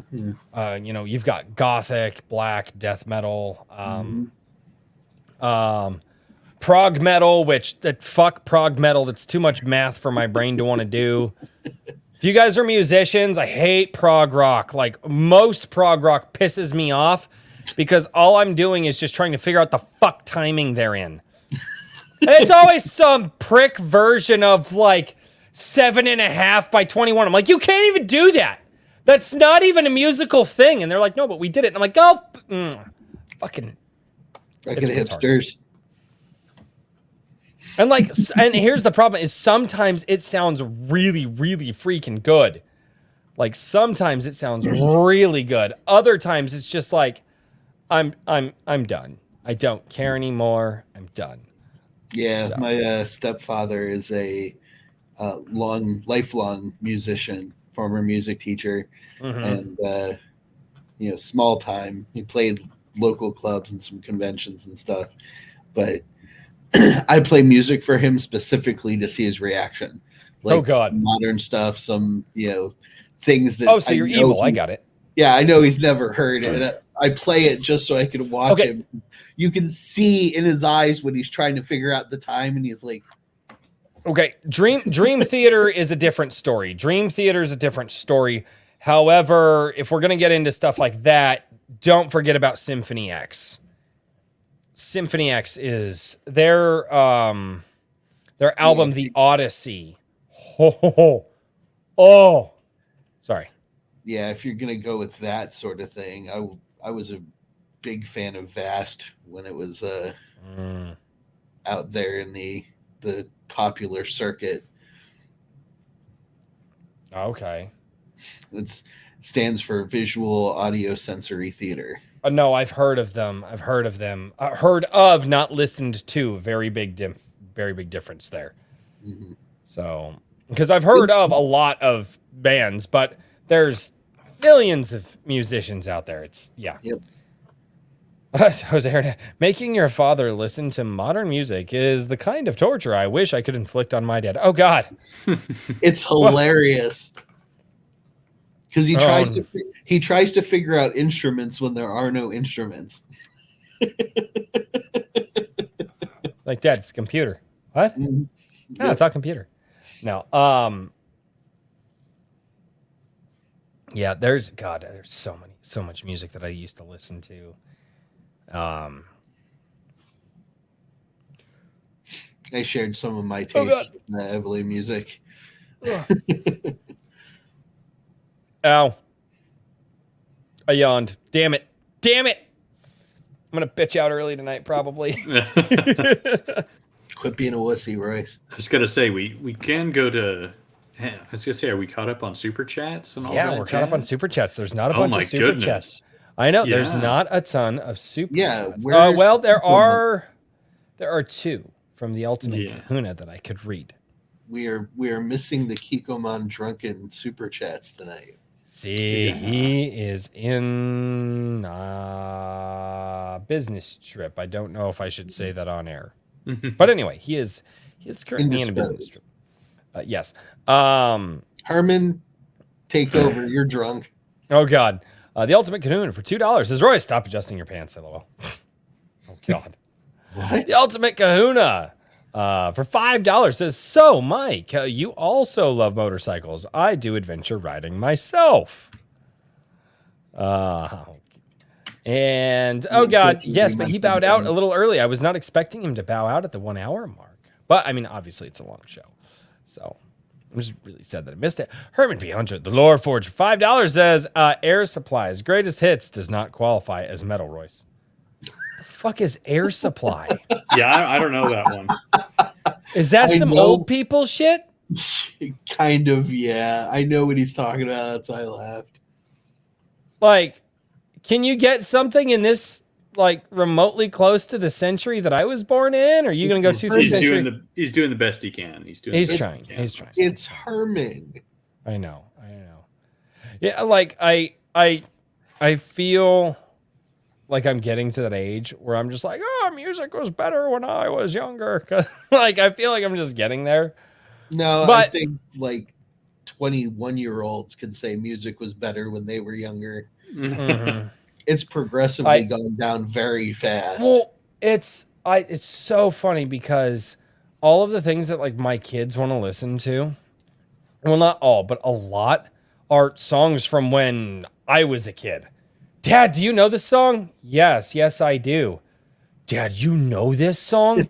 Yeah, I was like 10 when this song came out. How old is it? We're not talking about that, kid. We're not. You don't need to attack daddy like that. I make playlists for all of my rating projects and listen to them rather frequently because, every time I get a chance to sit down, I write something. So I'm constantly playing them to keep the inspiration flowing. And my daughter picks up on it and she's like, what band is this? And then she starts listening to their albums and she's like, I like this song. Have you heard of it? I'm like, yes, I've heard of it. Hence why I have that other song by that same band in my playlist, child. Yeah, no, I remember listening. My dad and I years ago, and like he had what is it, Sirius Radio or whatever, and we would just listen to the oldies Sirius, station, and it was excellent. the Casey Kasem top 40 countdowns, and they would just do that every day, and it was just the top 40 like Casey Kasem stuff, man. And I got introduced to so many. Wow, Scoob. Here's the latest hits from the 1950s. like Soing Scoob. Oh god, Casey Kasem, man, that poor man. He Iconic had voice. a rough go there at the end. Oh, But that's a legacy that won't ever die. Massive Panda. No, he says yes. He's yes, sweetie. I know. Hit Me Baby One More Time by Britney Spears. My dude, my second daughter, third kid. Like we could not get away. What the fuck is that song? It's by the Backstreet Boys. It's I Want It That Way. Oh, dude, like that. Like I should not have introduced her to boy bands. Oh, dude, Yeah, and why then would you do that? because why the fuck not? Well, But it's funny because I watch my kids with some of the artists that I grew up with, and some, you know, and I'm like, you know what? It tells me that there's Chaozus is tell me why. Tell me why. Right. But That's what everybody says. yeah, right. But it's one of those things as I look at my kids and their reaction is similar to the reaction of like I never understood when I was a kid. Like I mean, Elvis is, you know, popular guy, got some good songs. I never understood how like just like women would just fawn over him like back in the day. I didn't get it, right? My daughter, my oldest, had a tablet on and we were just trying to get her to calm down, and I listen to everything. And so I put on the music video for Jailhouse Rock and a couple other music videos by Elvis, and my oldest just glued like nothing else in the world existed. And she all of a sudden, because she's a baby and she's still wearing her diaper, and all of a sudden her little butt started to bounce and she started to dance, and like I got it. Like I was like, I finally understood like what my mom was saying. She's like, no, you don't understand Elvis. And it wasn't until I saw my kid just lose her. I mean, inconsolable. If she heard Elvis, the world was better. The world was just, it was better. And I was like, holy crap. Like, I never got it. Thank you very much. Right? And some people were like, yeah, but what Elvis do you like better? Skinny Elvis or fat Elvis? And I'm just like, oh. It doesn't matter. It doesn't matter. I still listen to Elvis. He's on my regular playlist. That and then is it her last name is Thornton. She did the original Hound Dog. I know who you're talking about. Is it Big Mama Thornton? No, it's not Big Mama Thornton. It's God, I cannot remember. But anyway, dude, old school blues and Creole. Oh, you want to hear where rock and roll originated? You know, it's kind of like rap music. White people stole it. I'm not wrong.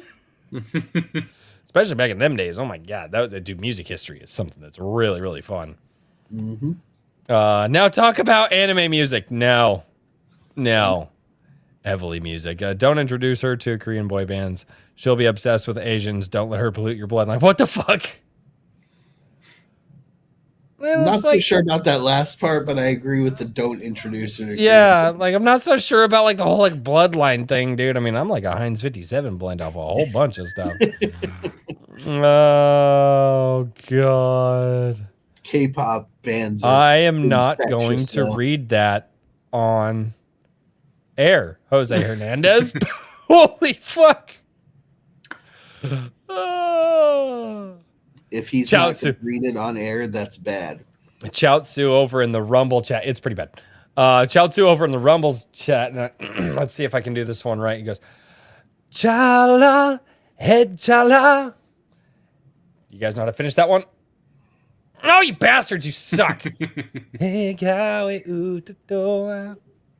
I'm just still wondering if mayonnaise is an instrument. Maybe I was away when we covered that, but look into the song Black Betty, a very interesting track. Yes, Black Betty. I know about. Yeah, Black Betty. Opium. Mm-hmm. Yep, Opium. That's I my like the Betty. Tosh.0 version the best. Oh no! Oh, you watch Tosh? Oh my God! Back in the day, yeah. Oh, one of those. I didn't even like it back then. Damn it! And her and P. Hunter got that song stuck in my head again. I hate you. Oh, good Lord. Well, gentlemen, we can keep going for another an hour and 15 minutes, or we can call it early this evening if you'd like to. Because we're all caught up with the chat. I'm going to just go watch a movie. I'm going to like, I get an hour to do something. I know. I might backstage chat with Mr. Daniel P. Riley and pull up some of my notes and be like, hey, Daniel, here's where I'm at. And like, try to try to get like that co-host discount on like something. His assistant. Oh, Herman wants us to keep going, so The co-host I think I'm today. pretty set on us wrapping it up here in the next 15. I don't disagree. Keep going. I'm having too much fun. I don't know what to do though. It's so confusing. Well, I we could was gonna certainly save have. it for later, but if you want to take a look at the new website, it's Yeah, I was gonna say we should Ooh. take a look at Whimsyland for sure. Oh yeah, no, let's do that. Let's do that. Take a look at Whimsyland real quick. If you guys get me a link or somebody give me a it's link. literally whimsyland.org. Too much wig is bad for you. Oh God.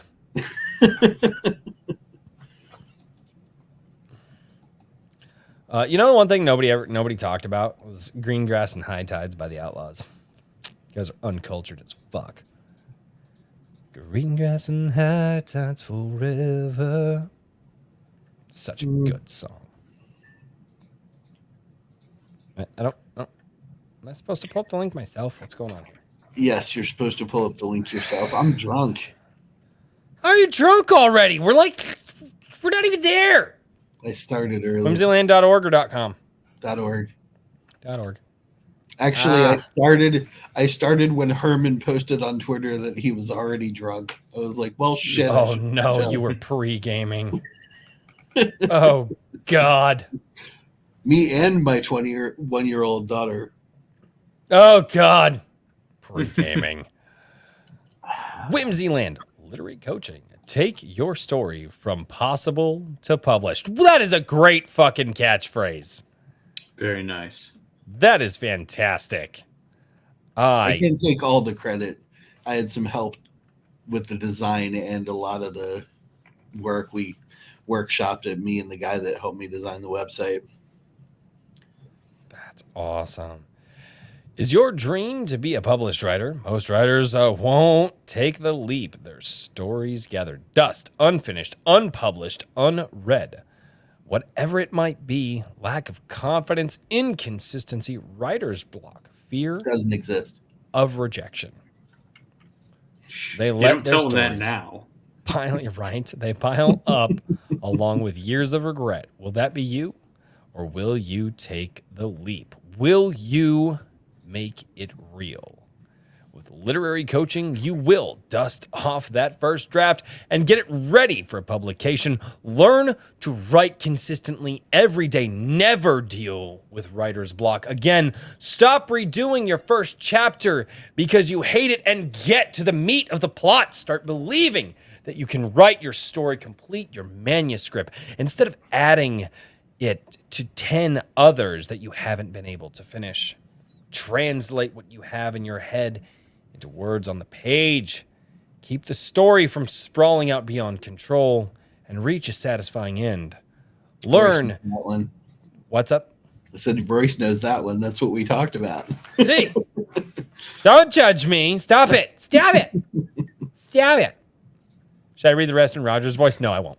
I won't read the rest in Roger's voice. I love that voice. I make my wife laugh every time I do Roger's voice. It's great.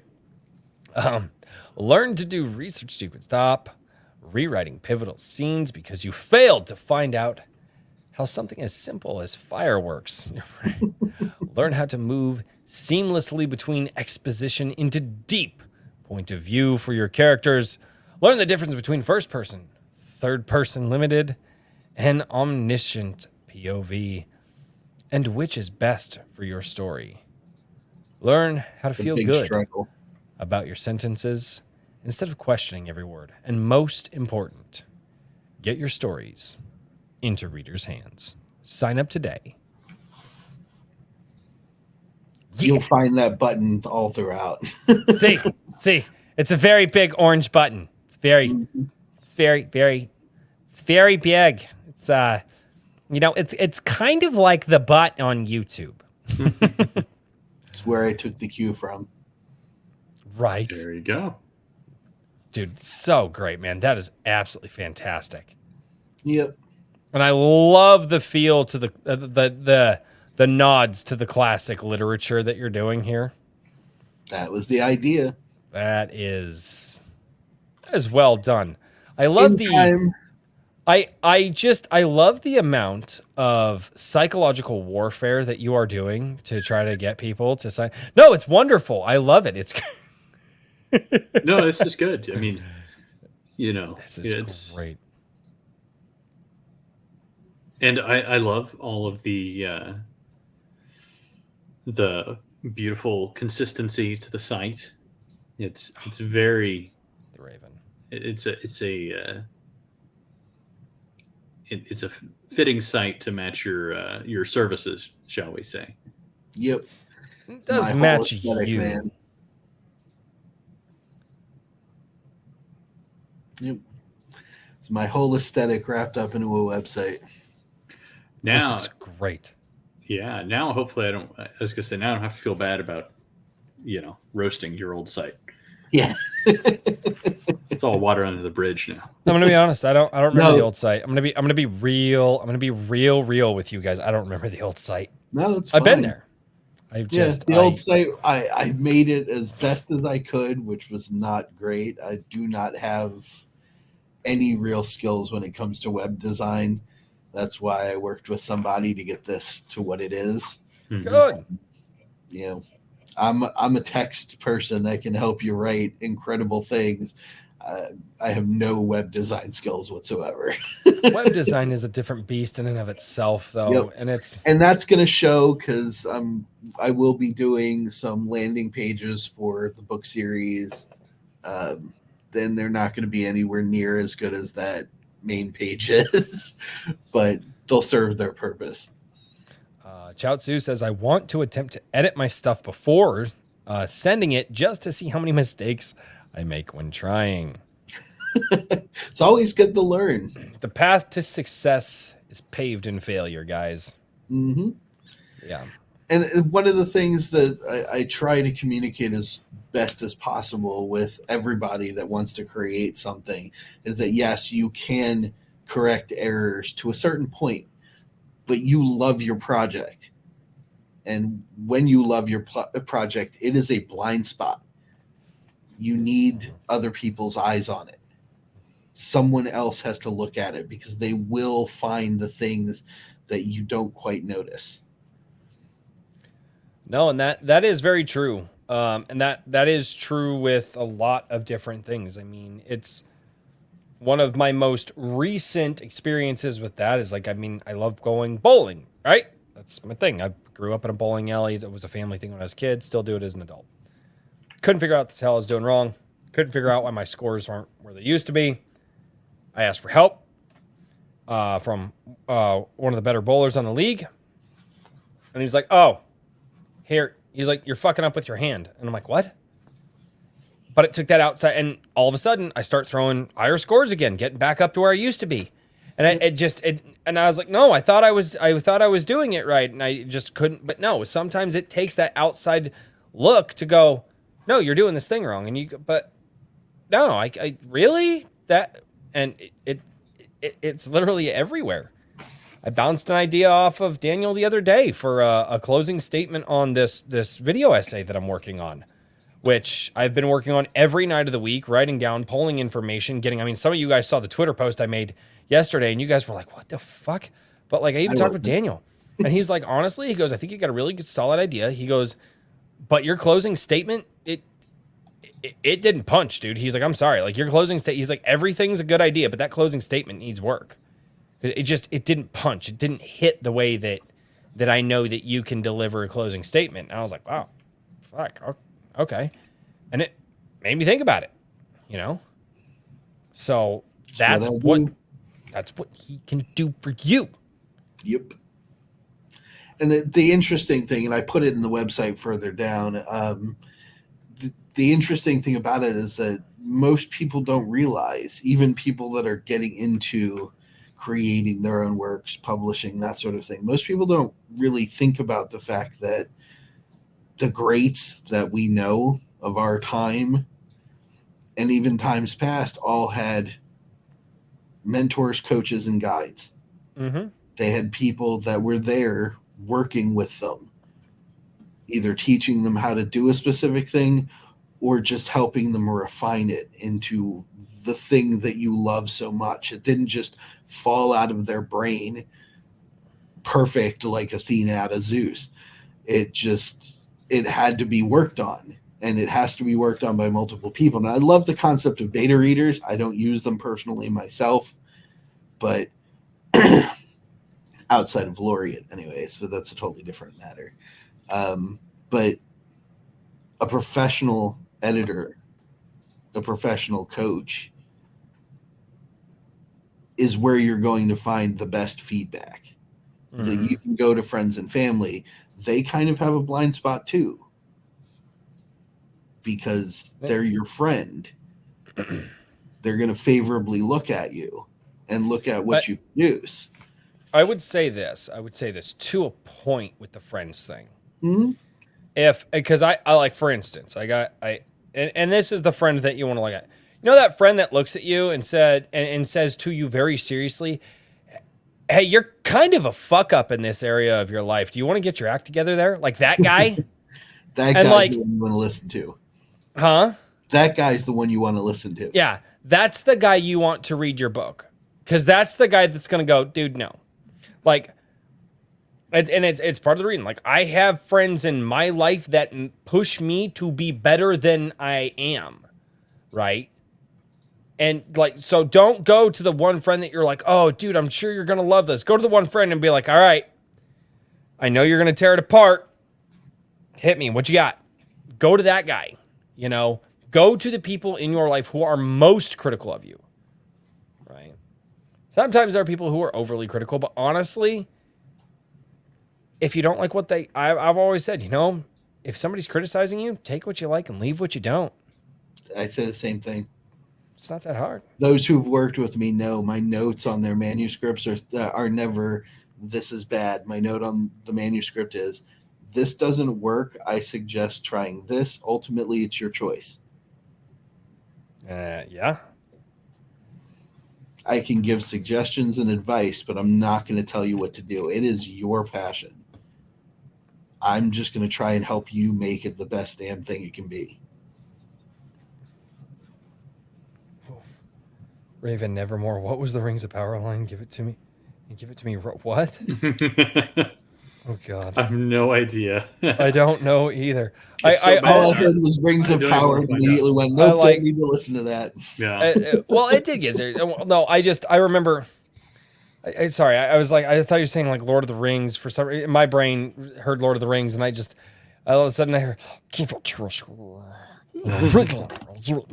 Chips. Wow, that was really bad. Gotta have to work on my golem. You are not. I don't know if you need to work on it, but actually, no. I used to be really, really, really, really, really close, like really close. But I also used to practice it relentlessly, so I don't really do that anymore. Now I just do voices for fun, like I did back then, but like less serious fun. Wait, Richard, good sir. Do you have anything that you would like to say? I'm really glad that we got to take a look at your website. You're shilling more, Daniel. You must be getting ready for an ultimate shill. Very, very He's powering soon. up. Right? Like Dragon Ball. Ladies and gentlemen, I need Mr. Daniel P. Riley's face on a Dragon Ball Z character. He is powering up, and every week he needs to transform into a new version of Super Saiyan. He's just going to say, ah! I can start every single. That's awesome. You guys better put his face on like. Wait, do you want to be like Goku or Vegeta or like Gohan? Who would you be? Go wild, chat. Oh no. Oh, have fun.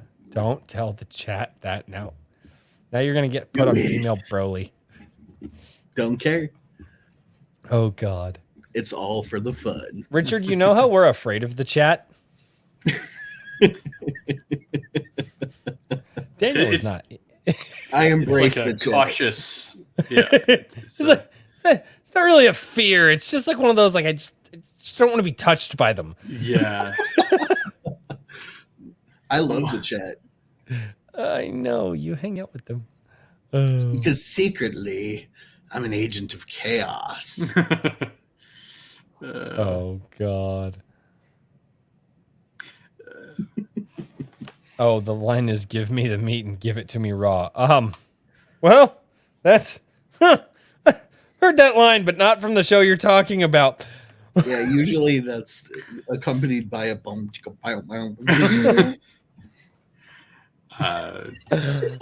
There was music? I don't think I've seen that one. Oh, I'm sorry. Wow, we're way the fuck off the rails. Richard, I'm sorry. I don't know why you put up with us. I told you I've been drinking. I wonder myself some nights. It's fine. It's fine. You can keep wondering.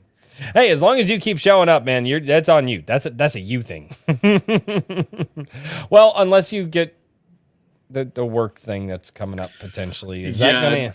Yeah, it shouldn't impact next Friday, but it might. And if it does, it's probably going to be more like I'm just sleeping rather than you know what I mean, catching up on things. But yeah, we'll see. Gotcha. All right. Well, I'm gonna shill Anvil one more time. Do it. Shill the link for issue number 2. There we go. Dropped links. Check it out, guys. Go do the thing. And we're still in demand. Issue number 1 is still in demand for a bit longer. So. we backed it on the last day. We were able to back you. it on the last day. We just things are coming up, man. Things are coming up with especially raising your own animals and stuff like that. Even though it's just chickens, like it's but we were able to back on the last day, and I greatly appreciate it, sir. my wife and I we went back and forth about like reminding each other. She's like, "Hey, we still need to back." My wife was like, "Hey, we need to back Richard," and I was like, "Yeah, I know. Like, well, let's take care of bills and stuff." And I'm like, "Okay," and then other stuff came up with the kiddos, but yeah, no, I was super stoked to make it across the 500 mark on backers, and yeah, it's awesome. I'm really looking forward to getting this thing cranked out. Ass on that crowdfund. Yeah, I'm blown away. I'm really because looking forward to $21,000, almost 21,000. I think it's up to almost. It's above 22. It's above 22. Oh, shit. It's above 22 now. Nice. Yeah.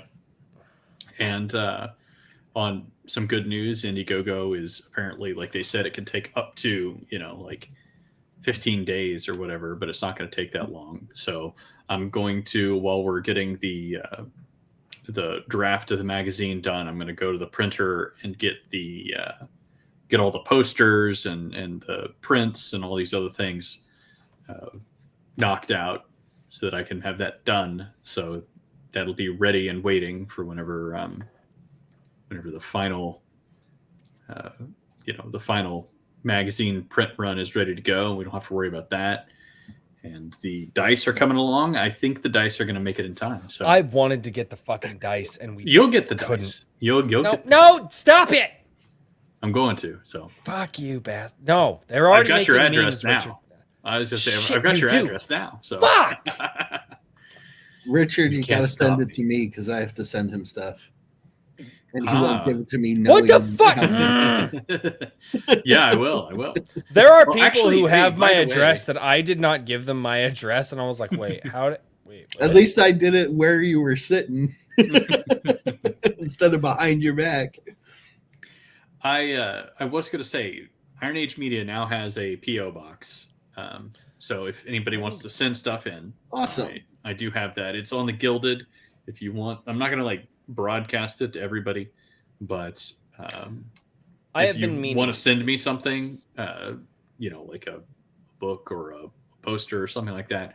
Right now, I'm trying to put books that people have sent me for free back there, so they get some free advertising and whatnot, and well, not free advertising, but get some advertising in exchange for it.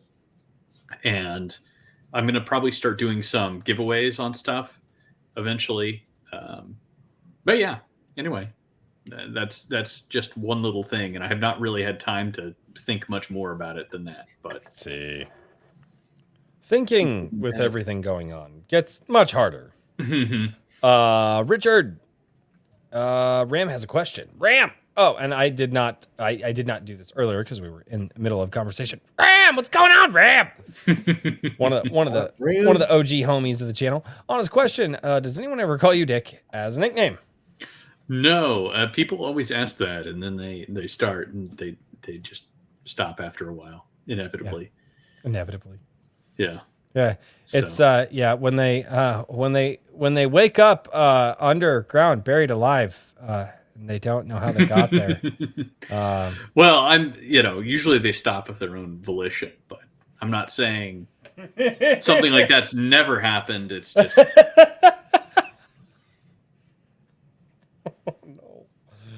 I'm not going there on live stream. All right. I'll tell you about it after the show. All right, I got 3 things I got to shill. I got 3 things that I'm going to shill this week. Yeah. A lot of times I don't show because it's my channel, but there are 3 things that I'm going to show. 1, tomorrow night, 7 p.m. Central, we return to Star Shatter, the fantastic tabletop RPG that is being hosted by our fantastic writer Black Knight. It's based in his universe. I play an alien space captain with my merry band of miscreants, and we are trying to save a town from some evil pirate slavers. Have a blast. I sit there and I talk in an Irish accent just about all night. So if is that something Not that an you'd like? Irish accent. Huh? It's not an Irish accent. It's pretty close. Actually, depending on where in Ireland they're from, I've noticed it's different. But anyway, and that is from people that I've talked with from Ireland. They're like, it does change depending on where they're from. It's interesting. But anyway, but I do that, and then also Sunday coffee. That's where I go and I read your comments from all of the videos that I did. Should be able to show up for that one finally. Oh, fantastic. So that is going to be fantastic. 11 a.m. Central on Sundays. The third thing that I'm going to shill. Guys, I am working on a video. And this is a style of video that I've been wanting to do for a while. And doing videos like this, I really, really want to push for 2 reasons. One, because it's my passion. I am genuinely excited for. It's going to be a video around, it is the Dr. Stone Civilization vid. And it's the way that I'm going to go about it, though, is going to be a little bit different.